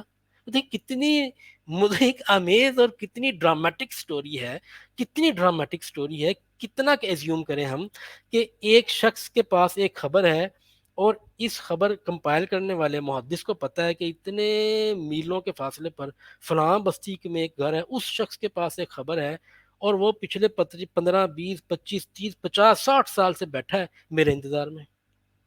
یہ کتنی فنی سچویشن ہے، کتنی فنی سچویشن ہے. اس کو تو کھلبلی مچ جانی چاہیے تھی کہ میرے پاس اللہ کے نبی کی خبر ہے، کہیں میں مر نہ جاؤں اس کو ضائع و شائع کرنے سے پہلے. وہ ہم بچپن میں موویز دیکھتے تھے نا، تو وہ اکثر موویز میں ایسے ہوتا تھا کہ وہ ایک باپ ہے، بہت بڑا رئیس ہے، اس کی بہت بڑی جائیداد ہے، تو وہ مرنے سے پہلے اپنے بیٹے کو بلاتا ہے اور اس کو کہتا ہے کہ بیٹا وہ ایک خزانہ ہے جو کسی خاص جگہ پہ دفن کیا ہوا ہے، اس کا ایک خاص نقشہ ہے، تو وہ نقشہ کسی خاص فلاں شخص کے پاس ہے، یہ اس کا حدود ضربہ ہے، اس طرح کا شخص ہوگا، یہاں سے آئے گا، فلاں تاریخ کو آئے گا، اس کا یہ حلیہ ہوگا، یہ نشانیاں ہوں گی، تم میرے مرنے کے بعد ساری زندگی اس کو تلاش کرنا، جیسے ہی وہ شخص ملے اس سے نقشہ لے کے تو خزانہ کھود کے لے آنا. یہ بالکل وہی سین ہے کہ وہ شخص ساری زندگی اس حلیے کے شخص کا انتظار کرتا ہے، وہ شخص اس کو ملتا ہے، اس سے خزانے کا نقشہ لیتا ہے اور پھر جا کے وہ خزانہ کھود کے لیتا ہے. تو یہ بھی ایسے ہی ہے، وہ بندہ بیٹھا ہے، اس کو کس نے بتایا ہے، اس کو یہ خبر کس نے دی ہے کہ ایک وقت آئے گا جب ایک شخص آپ سے یہ خبر لینے آئے گا، یہ اس کی نشانیاں ہوں گی، تو تب تم اس کو یہ خبر دینا، جس میں اللہ کے نبی کا قول فعل یا تقریر و تصویب ہے اور دین کا مستقل بذات حکم ہے، اس سے پہلے کسی کو نہ دینا. بھئی یہ کیسی ایک احمقانہ سی بات ہے، اس پر کیسے یقین کیا جا سکتا ہے؟ عقل و علم کے مسلمات کے اوپر کھڑے رہتے ہوئے اس سارے میکنزم کو ہم کیسے مان سکتے ہیں کہ وہ شخص 25-30 سال ان گنت ایک جو ہے وہ مدت گزار دیتا ہے صرف انتظار میں کہ فلاں شخص مجھ سے پوچھنے آئے گا تو میں اس کو بتاؤں گا. اور اچھا اس بات کی اس کے پاس کیا گارنٹی تھی کہ جب تک وہ محدث میرے پاس خبر لینے نہیں آئے گا میں مروں گا نہیں؟ آپ اندازہ کیجئے کہ یہ جو ایک پوائنٹ ہے کہ جتنی خبریں یہ ٹریول کرتی ہیں، یہ خبریں بیان کرنے والوں کی ذاتی ثواب دید ہے. اگر یہ ذاتی ثواب دید نہ ہوتی، اگر چونکہ حافظ صاحب وہ کہہ رہے ہیں نا کہ بڑا اعتراض کیا تھا حافظ زبیر صاحب نے کہ یہ کتنی جسارت کی بات ہے، انکار حدیث کی بات ہے کہ یہ کہا جائے کہ اللہ کے نبی صلی اللہ علیہ وسلم نے کوئی اہتمام نہیں کیا. اور بھائی اگر یہ کہا جائے نا کہ اللہ کے نبی صلی اللہ علیہ وسلم نے ان کا اہتمام کیا تھا تو جسارت کی بات ہے. بھائی یہ اللہ کے نبی کا اہتمام ہے. اگر اللہ کے نبی نے واقعی کوئی اہتمام کیا تھا، ہم نے ایزیوم کر کر کے دیکھ لیا کہ وہ اہتمام کس نوعیت کا ہو سکتا تھا. وہ اہتمام یا تو یہ ہو سکتا تھا کہ آپ صلی اللہ علیہ وسلم کچھ اصول بتاتے کہ بھائی میرے بعد میری اخبار جو لوگوں سے ملیں گی، میری خبریں ملیں گی، ان اصولوں پر ان کو کمپائل کرنا ہے، یا یوں کہتے کہ کچھ لوگ لازماً اس ذمہ داری کو نبھائیں. بھئی یہ تھا آپ کی طرف سے اہتمام اگر کیا جاتا تو، جو کہ آپ نے نہیں کیا. اور اگر آپ نے اہتمام کروایا تھا، آپ نے تاکید کی تھی، تو پھر یہ راوی جتنے تھے ان کو ہمیں ماننا پڑے گا کہ یہ خائن تھے، انہوں نے خیانت کی، یہ لاپرواہی برتی انہوں نے. ان کو چاہیے تھا کہ جیسے ہی ان کو خبر ملی ہے یہ پورے شہر میں ڈنڈورا پیٹ دیں، یہ گلیوں بازاروں میں ڈنڈورا پیٹ دیں. ان کو پتا تھا کہ اتنے سالوں بعد ایک محدث یا ایک راوی مجھ سے خبر لینے آئے گا، تب تک مجھے یقین ہے میں مروں گا نہیں اور میں اس کو پہنچاؤں گا. یہ وہ اصل بات ہے کہ اس میکنزم سے حاصل ہونے والے علم کو ہم ظنی کہتے ہیں. اچھا یہ ظنی ہے نا، اس میں بھی سنیے کہ ظنی کسے کہتے ہیں. یہ قطعیت کے مقابلے کی کوئی چیز نہیں ہے، یہ بلیک کے مقابلے میں وائٹ نہیں ہے. ایسا نہیں ہے کہ ایک چیز قطعی ہے تو ایک چیز دوسری ایکسٹریم پہ ظنی ہے، نہیں. قطعیت کا مطلب یہ ہے کہ جب ہم یہ کہتے ہیں نا کہ فلاں علم قطعی ہے، اس کا مطلب ہے کہ اس میں کوئی چانسز نہیں ہے اس کے غلط ہونے میں، وہ بالکل ایز اٹ از ثابت شدہ ہے. مثال کے طور پر میں آپ کے سامنے مثال پیش کرتا ہوں. قرآن کا جو علم ہے، قرآن کے جو الفاظ ہیں، جو قرآن کا کلام ہے، وہ ہو بہو وہی کلام ہے جو اللہ تعالیٰ نے جبریل امین کے ذریعے آپ صلی اللہ علیہ وسلم پر نازل کیا. ہم قرآن پڑھتے ہیں نماز میں، الحمدللہ رب العالمین الرحمن الرحیم مالک یوم الدین ایاک نعبد و ایاک نستعین اہدنا الصراط المستقیم صراط الذین انعمت علیہم غیر المغضوب علیہم ولا الضالین. یہ وہ الفاظ ہیں جو اللہ کا کلام ہے، یہ وہی الفاظ ہیں جو جبریل امین لے کر آئے تھے، اور یہ وہی الفاظ ہیں جو آپ صلی اللہ علیہ وسلم نے سنے، اپنے دماغ میں محفوظ کیے، جبریل امین کو پڑھ کر سنائے، آپ نے تصدیق کی، اور آپ صلی اللہ علیہ وسلم نے اس کے بعد یہ الفاظ کلام پڑھ کر صحابہ کو پیش کیا. صحابہ میں سے کاتبین نے اس کو لکھ کے نوٹ کر لیا اور یاد کرنے والوں نے اس کے حفظ کا اہتمام کیا، اور یہ اسی طرح قولی تواتر سے آج ہمارے پاس پہنچا ہے. اور ابھی ابھی جو میں نے الفاظ پڑھے ہیں یہ وہی الفاظ ہیں. یہ ہوتی ہے قطعیت، اسے کہتے ہیں قطعی. قرآن میں خدا بولتا ہے، جبکہ روایت میں کیا ہوتا ہے؟ روایت میں اصل میں راوی بولتا ہے۔ یہ بہت بڑا بنیادی فرق ہے کہ یہ جو اخبار احاد ہیں ان کے الفاظ بھی قطعی نہیں ہیں، ان کے بارے میں یہ نہیں کہا جا سکتا کہ اللہ کے نبی صلی اللہ علیہ وسلم کا ہی قول فعل یا تقریر و تصویب ہے، اس لیے یہ ضنی ہے۔ اور ضنی کے بارے میں کہہ رہا تھا کہ قطعی کے مقابلے میں نہیں ہے، جہاں شک پڑ جائے، جہاں پر شک پڑ جائے، کوئی چیز قطعی نہ رہے تو پھر اس میں زن داخل ہو جاتا ہے، اب وہ چیز ضنی ہے۔ اب ضنی کتنے پرسنٹ ہے؟ وہ 99.9% بھی ہو سکتی ہے، وہ 0.1% بھی ہو سکتی ہے۔ کسی چیز میں جب ڈاؤٹ داخل ہو جاتا ہے تو جتنے پرسنٹ ڈاؤٹ ہے اتنے پرسنٹ اس کی قطعیت مشکوک ہو گئی۔ ویری سمپل بات ہے۔ تو یہ جتنا ذخیرہ حدیث ہے، جتنا اخبار احاد ہے، یہ سب کا سب ضنی ہے۔ اور ضنی کا مطلب یہ ہے کہ اس میں سے کچھ ڈیٹا ایسا ہوگا جو 5% ضنی ہے، کچھ 50% ضنی ہے، اور کچھ ایسا بھی ہو سکتا ہے کہ جس کے بارے میں ہم یہ بھی کہہ سکتے ہیں کہ یہ 99% قطعی ہے۔ جیسے مثال کے طور پر ایک روایت میں پڑھتا ہوں کہ آپ صلی اللہ علیہ وسلم نے فرمایا کہ سلو کما رأیتمونی اصلی، بھائی اس کو تو ہم 99 بھی نہیں، اس کو تو 100% قطعی کہیں گے۔ وہ اس لیے کہ یہ اس روایت میں وہی بات بیان ہو رہی ہے جو کہ اجماع اور تواتر سے آلریڈی ہم کو پتہ ہے کہ اللہ کے نبی صلی اللہ علیہ وسلم آئے ہی اس مقصد کے لیے تھے کہ انہوں نے دین کو شائع و ضائع کرنا ہے، دین کو جاری کرنا ہے۔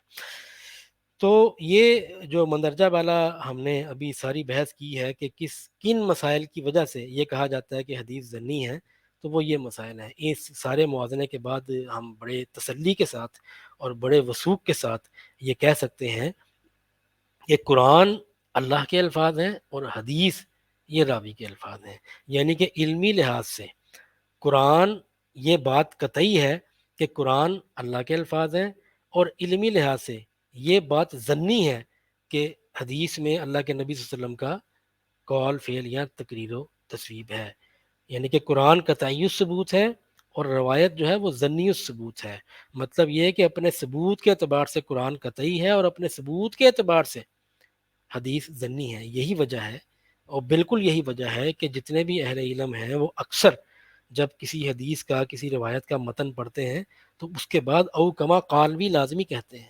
کیا کوئی مسلمان قرآن کے بعد او کما قال کی جسارت کر سکتا ہے؟ میں اگر یہ کہوں کہ بسم اللہ الرحمن الرحیم اذا جاء نصر اللہ والفتح ورأیت الناس یدخلون فی دین اللہ افواجا فسبح بحمد ربک واستغفر انہ کان توابا، او کما قال۔ کتنی بڑی جسارت ہے یہ! کوئی سوچ سکتا ہے مسلمان؟ بھائی نہیں، یہ وہی الفاظ ہیں جو آسمان سے نازل ہوئے تھے۔ یہ بات ہے، ضنی اور قطعی میں یہ فرق ہے۔ اس میں کسی قسم کی وہ تعصب نہیں ہے۔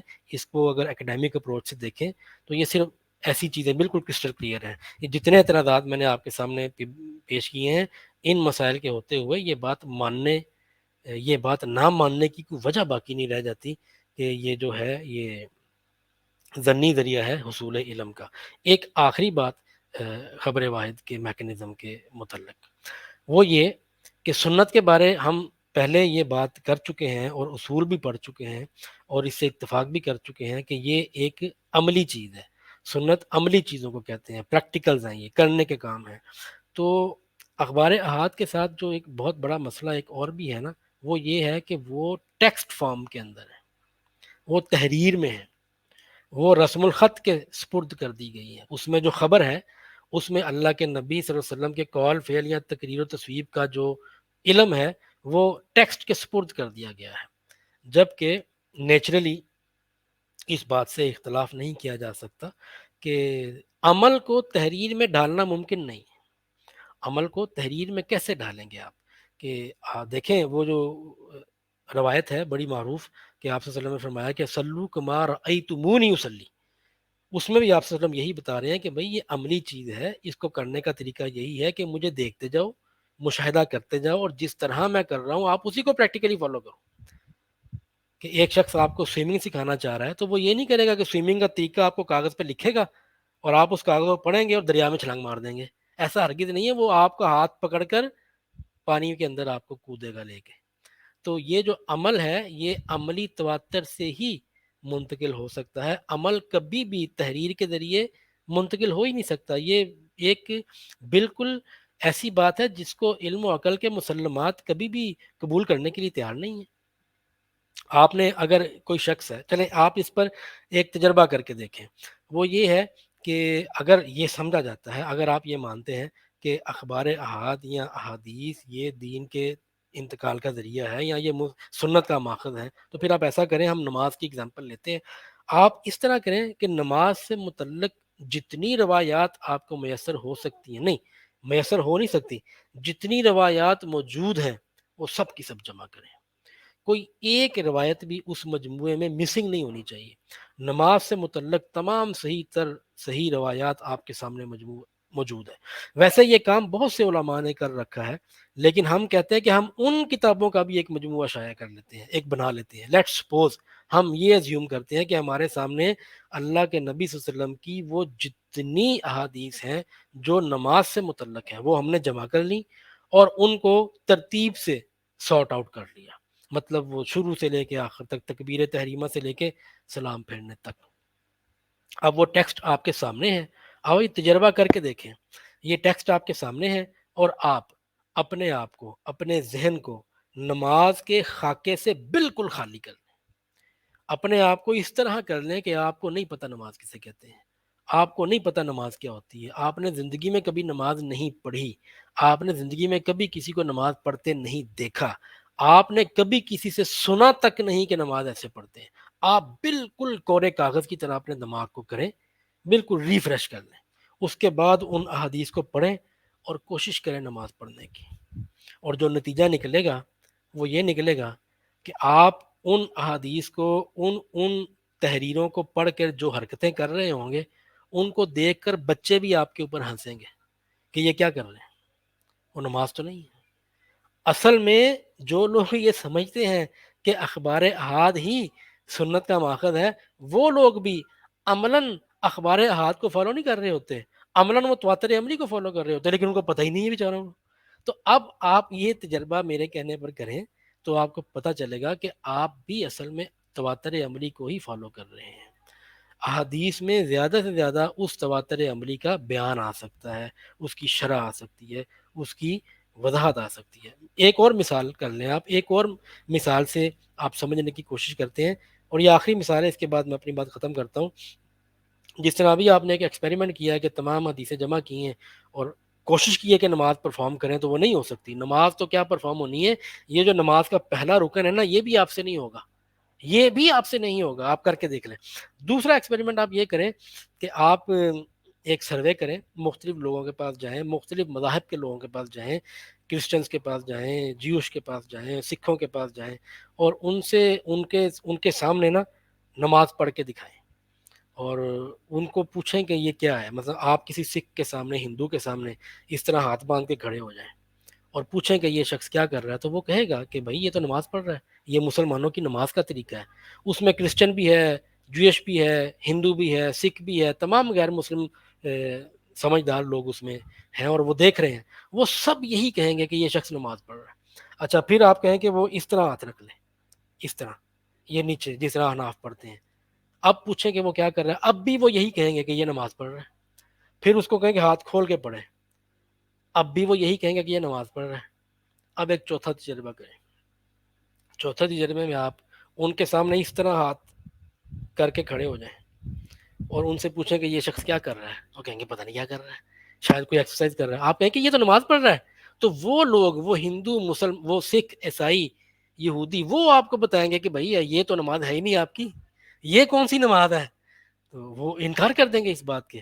یا پھر آپ اس کے سامنے ایسے ہاتھ پیچھے باندھ کے کھڑے ہو جائیں اور اس کو کہیں، ان لوگوں کو، غیر مسلموں کو، کہ یہ جو میں حرکت کر رہا ہوں یہ نماز ہے، وہ نہیں مانیں گے اس بات کو، وہ آپ کا مذاق اڑائیں گے، وہ کہیں گے سر یہ آپ کی نماز ہے ہی نہیں ہے، آپ کیسے مسلمان ہیں، آپ کو اپنی نماز ہی نہیں آتی، آپ کی نماز وہ جو آپ پہلے کر رہے تھے نا، کبھی ادھر ہاتھ باندھ رہے تھے، کبھی ادھر باندھ رہے تھے، کبھی یہ سے، وہ نماز تھی، وہ مسلمانوں کی نماز کے مختلف طریقے ہیں، یا طریقے کے اندر مختلف تنوع ہے، ویریشن ہے، لیکن یہ جو آپ نے حرکتیں کی ہیں یہ تو نماز ہے ہی نہیں سرے سے۔ تو آپ خود سوچیں گے، ان بائزڈ ہو کر، ٹھنڈے دماغ سے، اگر آپ یہ دو سروے کر لیں اور دو ایکسپیریمنٹ کر لیں تو آپ اس نتیجے پر پہنچیں گے کہ سنت عملی چیزوں کا نام ہے، اور عمل ہمیشہ عملی تواتر سے منتقل ہوتا ہے ٹیکسٹ کے ذریعے لکھ کر کبھی بھی نہیں ہو سکتا. میں اگر آپ کے سامنے ایک خاص وضاقطہ بنا کر ایک خاص پوزیشن بنا کر بیٹھ جاؤں تو میں نے یہ اس طرح بیٹھ گیا ہوں آپ کے سامنے اور میں آپ سے کہوں کہ میری یہ کیفیت کسی دوسرے تک پہنچائیں جا کے کہ اس کو بتائیں کہ یہ عاصم صاحب کرسی پہ کیسے بیٹھے ہوئے تھے, تو لازماً آپ کو کر کے دکھانا پڑے گا نا. اس کیفیت کو آپ ٹیکسٹ میں کیسے ٹرانسفارم کریں گے؟ کبھی بھی نہیں کر سکتے, ممکن ہی نہیں ہے. یعنی کہ یہ ناممکنات میں سے ہے نا. ہاں ایک صورت ہو سکتی ہے, وہ یہ ہے کہ آپ اس کی ڈرائنگز بنائیں, ڈرائنگ کریں اور اس کے بعد اس کی لیبلنگ کریں, تب یہ پکچر سیف ہو سکتی ہے. تب پکچر کو دیکھ کے پتہ چل سکتا ہے کہ میری یہ والی پوزیشن کیا تھی, یا یہ کوئی بھی پوزیشن. لیکن عمل کو تحریر کے ساتھ منتقل کرنا یا یہ سمجھنا کہ تحریر سے ہمیں عمل مل جائے گا, یہ ایک بہت بڑی غلط فہمی ہے. تو ہمیں اس پر تھوڑا سا غور کرنا چاہیے. اب ہم نے 7 اصول بھی پڑھ لیے اور 7ویں اصول پر بہت تفصیلی بحث بھی کر لی. تو اس کے بعد یہ جو 7 اصول ہم نے پڑھے ہیں, اگر ان کو ہم اپلائی کریں تو ان کو اپلائی کرنے سے جو فہرست بنے گی وہ فہرست لازماً وہی ہوگی جو گامدی صاحب نے سنن کی فہرست بنائی ہے, 26 سنن کی. اور زبیر صاحب کی کتاب کا مقدمہ شروع میں ہم نے پڑھا تھا, اس کے وہ 3 نکات میں نے آپ کو بعد میں بتائے تھے. زبیر صاحب یہ دعویٰ کر رہے ہیں کہ انہوں نے اصولی نقد کی ہے. انہوں نے اپنے مقدمے میں یہ بھی لکھا ہے کہ انہوں نے فروعات پر نقد نہیں کی. تو میں حافظ صاحب کی یہاں پر اس بات کی تردید کروں گا کہ یہ حافظ صاحب نے غلط بات کی ہے. حافظ صاحب نے اپنی تمام تر تنقید فروعات پر کی ہے. انہوں نے تو اصول کو ٹچ بھی نہیں کیا. انہوں نے جب بھی گامدی صاحب کا کوئی اصول پیش کیا ہے اس میں ڈسٹورشن کی ہے. ہم یہ الزام نہیں لگا سکتے کہ جان بوجھ کے کی ہے, یہ ہمارا موضوع نہیں ہے. لیکن بہرحال جس طرح انہوں نے گامدی صاحب کے کوئی اصول جب کوٹ کیے بھی ہیں تو وہ بالکل غلط کوٹ کیے ہیں. ان سے گامدی صاحب کا موقف بیان ہی نہیں ہوتا. ہاں ایک چیز کے اوپر حافظ صاحب نے بہت سٹریس دیا ہے. جن لوگوں نے یہ ہمارا پروگرام دیکھا ہے پچھلی 6 قسطیں, اور اگر میں ان سے یہ کہوں کہ ان 6 قسطوں میں سب سے زیادہ ریپیٹ ہونے والا لفظ کون سا ہے, تو اگر غور کر کے آپ انالیسس کریں تو وہ لفظ پتہ کون سا ہے؟ وہ ہے گامدی صاحب کی 26 سنن کی فہرست. یہ جملہ سب سے زیادہ ریپیٹ ہوا ہے, یہ جملہ سب سے زیادہ ہدف تنقید رہا ہے, اس جملے پر سب سے زیادہ سٹریس اور فوکس کیا ہے حافظ صاحب نے. اور 26 سنن کی فہرست کیا ہے؟ گامدی صاحب کے فکر کا نتیجہ. یعنی کہ 26 سنن کی فہرست گامدی صاحب کے اصولوں کو اپلائی کرنے کے بعد جو نتیجہ نکلتا ہے وہ نتیجہ ہے. اور دعویٰ حافظ صاحب یہ کر رہے ہیں کہ میں نے اصولی نقد کی ہے, میں نے اصولوں کو غلط ثابت کر دیا ہے. بھئی آپ نے فروعات پر نقد کی ہے, اور مزے کی بات ہے فروعات والی نقد بھی آپ کی ٹھیک نہیں ہے, تو بھی آپ ٹھیک نہیں کر سکے. لہذا حافظ صاحب کا یہ دعویٰ بالکل غلط ہے. یہ اصول سنت کا چیپٹر ہم نے مکمل کر لیا. کوئی گامدی صاحب کے اصول سنت پر کوئی تنقید نہیں کر سکے حافظ صاحب, بلکہ ان سے فروعات میں بھی ٹھیک طرح سے نقل نہیں ہو سکی.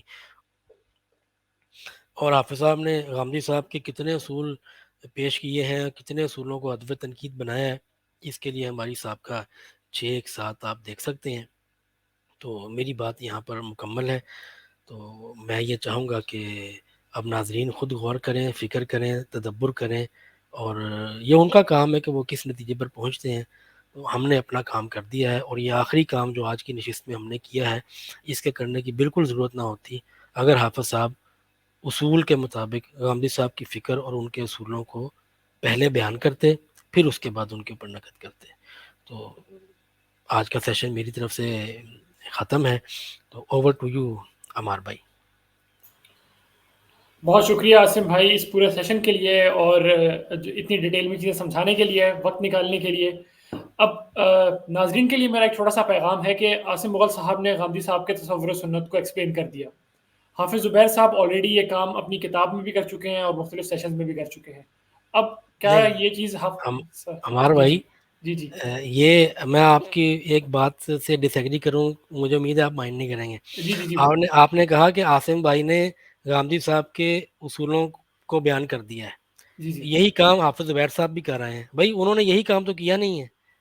اگر انہوں نے یہ جی کام کیا ہوتا تو مجھے کرنے کی ضرورت کیا تھی؟ حافظ جی صاحب جی نے تو غامدی صاحب کے اصول کو جب بھی کوٹ کیا ہے نا ڈسٹارٹ کیا ہے. تو میرا تو یہ پرزور احتجاج بھی ہے اور اعتراض بھی ہے کہ حافظ صاحب نے غامدی صاحب کی فکر کے ساتھ بہت زیادتی کی ہے. چلیں یہ فیصلہ تو ناظرین کو کرنا ہے، اور میں ہاں ناظرین کو بالکل. یہی کہنے لگا تھا کہ کیا حافظ زبیر صاحب نے غامدی صاحب کے تصور سنت کو صحیح طریقے سے پورٹری کیا ہے یا عاصم مغل صاحب نے کیا ہے، یہ فیصلہ آپ لوگوں کا ہے. جی اور یہ بالکل فیصلہ کرنا بہت مشکل نہیں ہے. آپ کے پاس حافظ زبیر صاحب کی کتاب بھی موجود ہے، عاصم مغل صاحب کے سیشنز بھی موجود ہیں، آپ کے پاس جو میزان ہے اس کی پی ڈی ایف یا پھر ہارڈ کاپی بھی موجود ہوگی. آپ اس کا بھی مطالعہ کر سکتے ہیں. اور اس سے بڑھ کر غامدی صاحب نے اپنے میزان کے جو لیکچرز ہیں وہ ریکارڈ بھی کروائے ہوئے ہیں. آپ ان کو بھی دیکھ سکتے ہیں جہاں پہ یہ تمام چیزیں ڈیٹیل میں ڈسکس ہو چکی ہیں. اور پھر آپ فیصلہ کر سکتے ہیں کہ کیا حافظ زبیر صاحب نے جو غامدی صاحب کا تصور و سنت ہے وہ ٹھیک سمجھا یا نہیں، اور کیا عاصم صاحب نے غامدی صاحب کا تصور و سنت ٹھیک سمجھا یا نہیں. تو یہ بھی اب آپ لوگ خود فیصلہ کر سکتے ہیں. تو اب آگے بڑھنے سے پہلے ایک سوال عاصم بھائی ہمارے پاس ہے، اگر آپ اجازت دیں تو آپ کو سوال. جی جی ہاں جی، تو سوال یہ ہے، آپ بار بار یہ کہتے ہیں کہ حافظ صاحب سمیت غامدی صاحب کے اکثر بلکہ تمام ناقدین ان کی فکر کو سمجھ نہیں سکے. تو پھر اس سے یہ ثابت ہوتا ہے کہ غامدی صاحب نے واقعی اتنے پیچیدہ طریقے سے اپنی فکر پیش کی ہے کہ علماء بھی اسے سمجھ نہیں سکے. یعنی یہ کیسا عجیب اتفاق ہے کہ ہر بار غامدی صاحب کے ناقدین ہی انہیں سمجھنے میں ناکام رہتے ہیں. تو اس کو آپ کیسے دیکھتے ہیں عاصم بھائی؟ جی میں تو اس کو بہت معذرت کے ساتھ جن محترم صاحب نے یہ سوال کیا ہے، یہ بالکل ایک ان اکیڈیمک اپروچ والا کوشچن ہے کہ یہ کیسا اتفاق ہے کہ ہر دفعہ ناقد ہی غلط ہوتا ہے. بھئی دیکھیں، یہ غامدی صاحب کی کتاب ہے میدان، یہ آپ کے سامنے ہے. ہم اس کا پی ڈی ایف لنک بھی اپنے اس ویڈیو کی ڈسکرپشن میں ڈال دیں گے. اور یہ حافظ صاحب کی کتاب ہے، اس کا بھی ہم پی ڈی ایف لنک اپنی ڈسکرپشن میں ڈال دیں گے. ہم نے دونوں کتابوں کا مطالعہ کیا، موازنہ کیا، کمپیریزن کیا، اور اس کے بعد اس نتیجے پر پہنچے ہیں کہ حافظ صاحب غامدی صاحب کی فکر پر درست تنقید نہیں کر پائے. وہ حافظ صاحب غامدی صاحب کے اصولوں کو درست پریزنٹ بھی نہیں کر پائے، ٹھیک نہیں ہے. تو اصل بات یہی ہے کہ آپ کے سامنے جو بھی چیز آئے نا، آپ اس کا غور کریں، فکر کریں اور اس کا انالیسس کریں. تو یہ غامدی صاحب کے ساتھ ہی یہ حادثہ ہونا تھا کہ ان کی فکر جو ہے وہ لوگ سمجھ نہیں پائے. لیکن یہ جو بار بار یہ بات کہی جاتی ہے کہ سمجھ نہیں پائے، یہ انہوں نے بھی یہی اعتراض کیا ہے کہ پھر شاید وہ کوئی بہت ہی زیادہ پیچیدہ ہے، بہت ہی زیادہ نامعقول ہے. تو آج کی نشست کے بعد تو میرے خیال سے اس سوال کا جواب بھی ہو جائے گا نا. ہم نے غامدی صاحب کا مقدمہ اصول و مبادی بھی پڑھ کے سنا دیا، ان کے 7 اصول بھی پڑھ کے سنا دیے. اور وہ جو 7واں اصول ہے، جو اصل سب سے بڑا اختلاف ہے کہ خبر واحد سے کیا دشمنی ہے ہماری، خبر واحد کے ساتھ کیا مسائل ہیں کہ ہم اس کو ضنی کہتے ہیں، اس کے اوپر بھی ہم نے سیر حاصل بحث کر لی ہے. تو اب یہ ناظرین نے فیصلہ کرنا ہے کہ غامدی صاحب کی بات پہ چیدہ ہے یا مسئلہ سمجھنے والوں کے ساتھ ہے کوئی، کہ ان کو سمجھ کیوں نہیں آ رہا.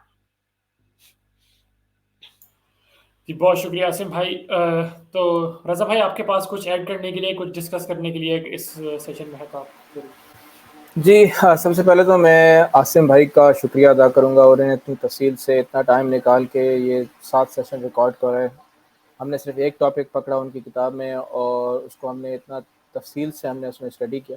اور سب سے چیز ہم نے یہ کی کہ بجائے اس کے کہ ہم نے اپنے ہی پوائنٹ نوٹ کیے ہوتے اور ہم انہیں کو جسے کہتے ہیں نا پڑھتے یا بتاتے اور اس کے اوپر پہ تنقید کر کے آگے بڑھ جاتے، ہم نے لٹرلی دونوں لوگوں کی کتابیں اٹھائیں اور اس کو پڑھ دیا لوگوں کے سامنے.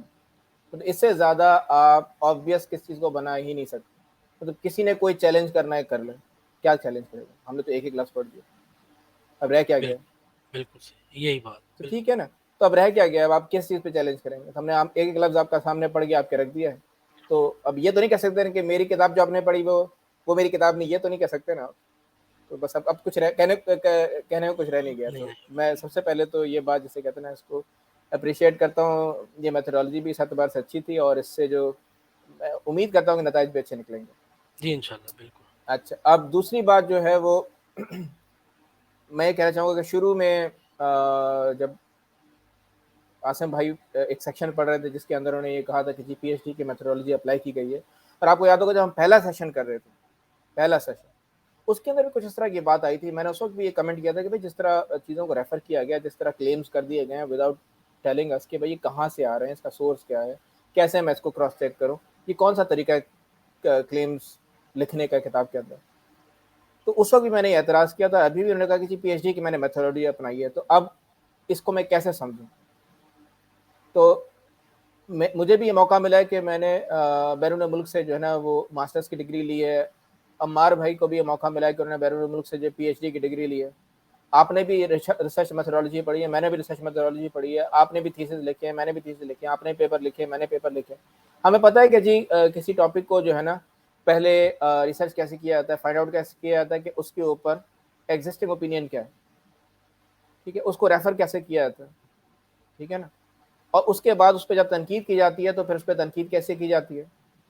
تو یہ باقاعدہ جسے کہتے ہیں نا کہ ایک کورس کے طور پہ پڑھایا بھی جاتا ہے آپ کو, بلکہ کوئی نہ کوئی آپ کا جو بھی سپروائزر ہوگا, آپ کا ایڈوائزر ہوگا, وہ ٹریننگ ایک طرح سے دے گا, وہ آپ کو بتائے گا, پھر آپ اس کے سامنے کوئی چیز لائیں گے, اس کو چیک کرے گا, اس طریقے سے آپ کو بتایا جائے گا, سکھایا جائے گا. اب اگر حافظ صاحب یہ کہہ رہے ہیں کہ جس میں پی ایچ ڈی لیول کی ریسرچ میتھڈولوجی اپلائی کی گئی ہے, تو میں حسن ظن رکھتے ہوئے یہ اسیوم کروں گا کہ پاکستان کے اندر جو ہے وہ ریسرچ میتھڈولوجی پڑھائی نہیں جا رہی ہے. تو کسی کو پتہ ہی نہیں ہے کہ ریسرچ میتھڈولوجی ہوتی ہے اور ایکچولی یہ کام کرنا کیسے. تو اس کا نتیجہ یہ نکلا ہے کہ وہ یہ کہہ بھی رہے ہیں اور ان کی کتاب جو ہے وہ اس کو بالکل ریفلیکٹ نہیں کرے. تو رضا بھائی آگے میرا بڑھنے سے پہلے ایک چھوٹی سی بات کہنا چاہوں گا کہ آپ جو کہہ رہے ہیں یہ والی ریسرچ میتھڈولوجی والی بات, آرینی یہ ہے کہ حافظ زبیر صاحب کے چینل پہ ایک پرانی ویڈیو پتہ نہیں آپ موجود ہے یا نہیں ہے, جس میں وہ اسٹوڈنٹس کو سکھا رہے ہیں کہ کس طریقے سے ریفرنسز کیے جاتے ہیں اور کس طریقے سے ریسرچ آرٹیکل لکھا جاتا ہے, جس کو جو ہے ریسرچ مقالہ لکھا جاتا ہے. تو یہ سکھا رہے ہیں لوگوں کو. نہیں, اگر وہ سکھا رہے ہیں تو پھر تو اس کا مطلب میں یہ تو کم از کم مانوں گا نا کہ ان کو تو آتا ہی ہے. اب اگر ایک چیز میں سکھا رہا ہوں پھر میں ہی کتاب لکھوں اور میرا ہی کتاب اس کو فالو نہیں کر رہی, تو اس سے کیا مطلب ہے. یا تو میں نے کسی اپنے اسسٹنٹ کو دے دی جس کو یہ کام آتا نہیں, تو میں نے کہا ٹھیک ہے چلو تم نے لکھ کے آگے بڑھا دیا تو صحیح, کافی ہے, ٹھیک ہے نا. یا تو یہ ہوا ہوگا, جو بھی ہو مجھے تو نہیں پتا کہ کیا ہوا, لیکن بات ہے کہ ہم جو چیز سامنے لکھی ہے ہم اس کے اوپر بات کر رہے ہیں. کہ سامنے یہ لکھا ہوا ہے کہ جی پی ایچ ڈی لیول کی ریسرچ میتھڈولوجی یوز ہوئی ہے, نتیجے میں جو چیز ہمارے سامنے آئی ہے, جو پروڈکٹ ہے, وہ اس کو فالو نہیں کر رہی. وہ میٹرک لیول کی بھی نہیں ہے. بہت معذرت میں یہاں پر اس طنز کے لیے چاہوں گا, یہ طنز کرنے پر ہم حق پہ جانب ہیں. میں نہیں سمجھتا کہ یہ کوئی سخت جملہ ہے. حافظ صاحب اتنی بری طرح آپ نے ڈسٹارٹ کیا ہے غامدی صاحب کے موقف کو, تو اتنی چھوٹا سا مذاق تو ہماری طرف سے برداشت کریں گے. اچھا چلے, وہ میرے خیال میں اس چیز کو اپریشیٹ کریں گے. اچھا دوسری بات جو میں نے اس میں نوٹس کی کہ بھائی اگر جس طریقے سے ریسرچ پیپرز لکھے جاتے ہیں اس میں کسی سبجیکٹ کا یا کسی ٹاپک کا جس کے اوپر آپ ریسرچ کر رہے ہیں, جس پہ آپ نے اپنی کرٹیسزم لکھنی ہے, اس کا احاطہ کیا جاتا ہے, اس کو پراپرلی ریفر کیا جاتا ہے ٹو میک شیور کہ کوئی بھی پڑھنے والا اس کو کراس چیک کر سکے, ٹھیک ہے, اور اس کے بعد کرٹیسزم کی جاتی ہے. تو اگر وہ طریقہ فالو نہیں ہوا تو یہ اس کتاب میں کون سا طریقہ فالو ہوا؟ تو پھر مجھے خیال یہ آیا کہ اس میں وہی طریقہ فالو ہوا ہے جو کہ ہمارے انڈیا پاکستان کے جو معاشرے میں جو نا رائج ہے, جو روایتی علماء ہیں اور ان کے جو گروپس ہیں ان کے درمیان میں رائج ہے. یعنی کہ اگر میں جا کے اگر یعنی کہ بریلوی مکتبہ فکر کے لوگوں کی کوئی کتاب دیوبندیوں پہ پڑھ لوں, پھر اس کے جواب میں لکھی ان کی کتاب پڑھ لوں, تو وہ جواب میں جو کتاب آئے گی وہ فوراً یہ کہے کہ تم نے تو میرا جو ہے وہ موقف بالکل غلط ڈسٹارٹ کر کے بیان کیا, تم نے یہ چیری پک کر لیا ہے, دیکھو یہاں پر یوں لکھا ہوا, یہ تم نے پورا نہیں لکھا, ایسا نہیں ہوا, ویسا نہیں. وہ وہی باتیں کریں گے. یعنی آپ کسی بھی ویب سائٹ پہ چلے جائیں, آپ ڈھیروں پی ڈی ایفs پڑھی ہوئی ہیں, اور اس میں ایک نے دوسرے کے خلاف کتاب لکھی ہے, پھر دوسرے نے اس کا جواب دیا, پھر اس نے اس کے خلاف کتاب لکھی ہے, دوسرے نے اس کا جواب دیا. وہی سیم پوائنٹس آپ کو نظر آئیں گے کہ وہ کہیں گے کہ جی تم نے یہ ڈسٹارٹ کیا ہے, ہمارا یہ پوائنٹ آف ویو نہیں ہے, تم نے اس کو پراپرلی بیان نہیں کیا, تم نے اس کو آؤٹ آف کانٹیکسٹ لکھا ہے, وغیرہ وغیرہ وغیرہ. تو اصل میں یہ جو کتاب ہے یہ اسی ماحول کا نتیجہ ہے. اس کے اندر یہ کوئی پی ایچ ڈی لیول کی ریسرچ میتھڈولوجی بالکل اپلائی نہیں ہوئی ہے, ٹھیک ہے. یہ وہی میتھڈولوجی اپلائی ہوئی ہے جو کہ ہمارے یہاں پہ عام طور پر رائج ہے, اور جو اپنے اپنے مسالک کے لوگوں کو کوئی خاص مٹیریل دوسرے کے خلاف جب بنا کے دیا جاتا ہے, اس میں جو میتھڈولوجی اپلائی ہوتی ہے نا, فرقہ وارانہ میتھڈولوجی, وہ اس کا نتیجہ ہوتی ہے, جس کو فوراً دوسرے فرقے کا بندہ جو ہے کہتا ہے کہ تم نے مجھے بالکل ڈسٹارٹ کر کے پریزنٹ کیا, اور وہ اپنی کتاب جواب میں لکھتا ہے. تو اصل میں یہ کتاب جو ہے نا وہ اس فرقہ وارانہ میتھڈولوجی کا نتیجہ ہے, اور اس کے اندر جو اپروچ بھی اپنائی گئی وہی اپنائی گئی ہے. ورنہ یہ پہلا کام یہ کرتے کہ ایک پیراگراف میں جو نا 7 اصول لکھ دیتے، کہتے جی اصول نمبر 1 2 3 4 5 6 7، اتنی چھوٹی سی بات. اب اس کے بعد پہلے اصول کے اوپر اپنی تنقید لکھ دیتے، دوسرے پہ، تیسرے پہ، چوتھے پہ، پانچویں پہ. یہ اصل کام اس کے بعد جو ہے کنکلوڈنگ سیکشن لکھتے، اس کے اندر بتاتے کہ جمہور علماء نے جو ہے نا وہ کیا کیا باتیں کی ہیں، اس کے ریفرنسز کے ساتھ بتاتے، اسے اس میں کلیم پہ کلیم کلیم پہ کلیم اسٹیبلش کرتے چلے جاتے. آخر میں کہتے ہیں کہ دیکھیے آپ کا پورا کیس ڈسمس ہو گیا، بات ختم. ایسا اتنا ہی ہے آسان بالکل. جو ہے وہ پروسیس تھا، کہاں سے کہاں لے گئے اور کچھ بھی ثابت نہیں کیا. اور یہ میرے لیے بہت آسان تھا کہ یہ 7 اصول جو میں نے بیان کیے ہیں، یہ میدان سے پڑھتے تو بہت آسان تھا میرے لیے. میں نے اپنے الفاظ میں کیوں پریزنٹ کیے ہیں؟ یہ بتانے کے لیے کہ میرے جیسا نالائق آدمی، یعنی کہ حافظ صاحب کے مقابلے میں تو میں ایک نالائق آدمی ہوں نا، جی تو ان کے مقابلے میں میرے جیسا ایک نااہل آدمی بھی غامدی صاحب کے پرنسپلز کو اپنے الفاظ میں بیان کرتا ہے نا، تو ٹھیک بیان کر لیتا ہے.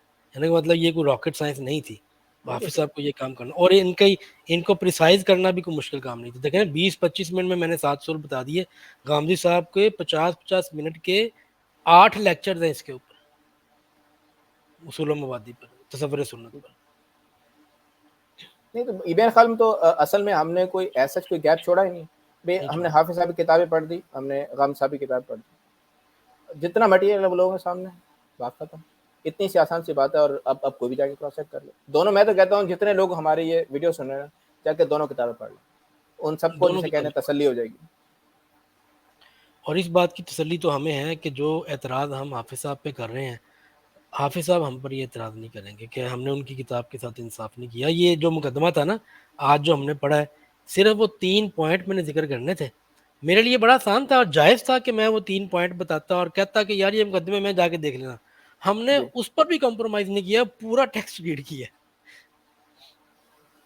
ٹھیک ہے. تو میں تو سمجھتا ہوں کہ مطلب اگر ہماری چھوٹی سی کیپیسٹی میں کوئی اہتمام ہو جائے تو ہو سکتا تھا، تو ہم نے کر دیا. باقی تو لوگوں کے اوپر ہے، اللہ کی وہ توفیق جو سے. سوچنا چاہیں آگے سوچ سکتے ہیں اس کے بارے میں.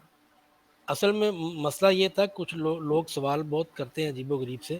ایک دو سوال مجھے یہ بھی آئے ہیں، بلکہ زیادہ آئے ہیں، کہ آپ کو اس سیریز کے کرنے کی ضرورت کیا تھی، تردید پر تردید. تو وہ اصل میں اس کا بڑا پس منظر ہے. اس پس منظر کی باٹم لائن میں 2 جملوں میں یہ بتاؤں گا کہ حافظ صاحب کی یہ کتاب جو ہے وہ معروف ہے اس طرح کہ یہ تو زبیر صاحب نے اتمام حجت کر دیا ہے. غامدی صاحب کی طرف سے کوئی جواب نہیں دے سکتا. غامدی صاحب تو کبھی بھی نہیں جواب دے سکتے، تو مکھو ٹھپ دیا انہوں نے. اس طرح کے الفاظ بھی سننے میں اتنی جاندار اور اتنی پائیدار تنقید حافظ صاحب نے لکھی ہے، فرض کفایہ ادا کر دیا. اور میرے ساتھ ان کے پرسنل ذاتی تعلقات بھی تھے، تو میں نے جب ان سے یہ تذکرہ چھیڑا، کیونکہ میری کنورژن اس وقت شروع ہو رہی تھی نا، میں وہ اہل حدیث پیراڈائم سے ادھر آ رہا تھا 2015 میں. تو میں نے حافظ صاحب کو کہا کہ حافظ صاحب آپ غامدی صاحب اور اس ٹاپک پہ کچھ ڈسکشن کریں. تو انہوں نے گئے اٹھا کے کتاب مجھے لا کے دے دی. یہ نسخہ وہ نسخہ جو انہوں نے مجھے بائی ہینڈ دیا ہے. ان کے گھر میں بیٹھے تھے، مغرب کی نماز پڑھی ہم نے، اور نماز کے بعد میں نے یہ موضوع چھیڑا تو اٹھ کے گئے اور انہوں نے مجھے کتاب لا کے دے دی. تو جب میں نے کتاب پڑھی ہے تو بس پھر اس کے بعد میں نے کہا حافظ صاحب آئیں بیٹھتے کہ بات کرتے ہیں.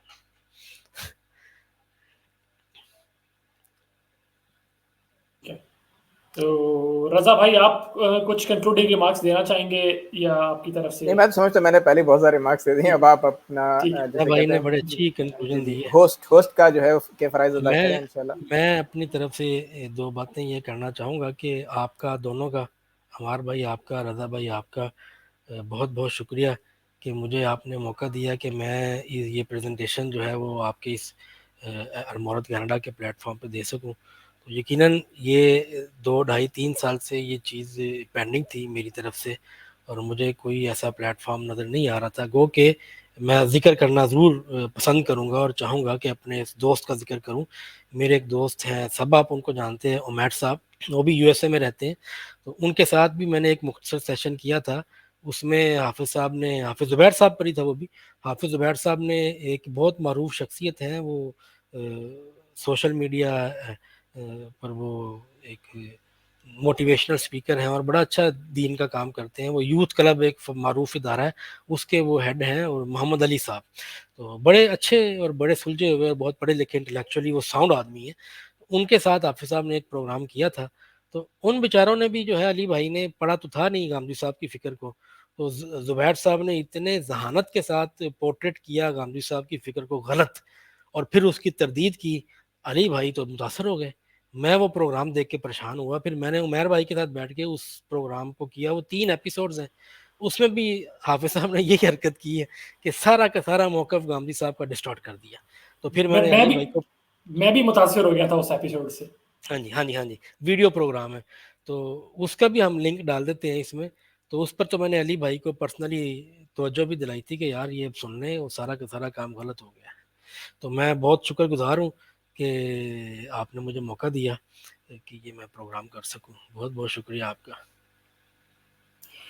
تو ونس اگین بہت بہت شکریہ تمام ناظرین کا اور عاصم بھائی کا، رضا بھائی کا.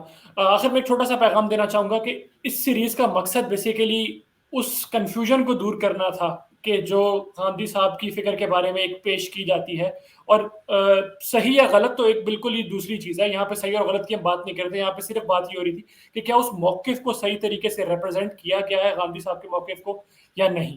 تو ہمارا مقصد عاصم بھائی کو یہ پلیٹ فارم دینا تھا جس پہ وہ اپنی رائے رکھ سکیں آپ لوگوں کے سامنے. اور انہوں نے بہت ڈیٹیل میں، اب یقین کیجیے ہم سیشنز کے دوران میں سوال لکھ رہا ہوتا تھا کہ اس پہ یہ پاسبل سوال بنتا ہے، یہ پاسبل سوال بنتا ہے، لیکن یہ آلریڈی ان سوالات کے آنسر اپنی سیشن کے اندر ہی دے دیتے تھے. تو اتنی ڈیٹیل میں انہوں نے سوالات کے جوابات بھی دیے، پوری جو ہے چیپٹر کو ورڈ بائی ورڈ پڑھا ہے. تو اب یہ آپ لوگوں کے سامنے ہے. آپ لوگ اس سیشن کو کس طرح سے لیتے ہیں، اپنے کمنٹ سے، اپنی رائے سے ہمیں ضرور آگاہ کریں.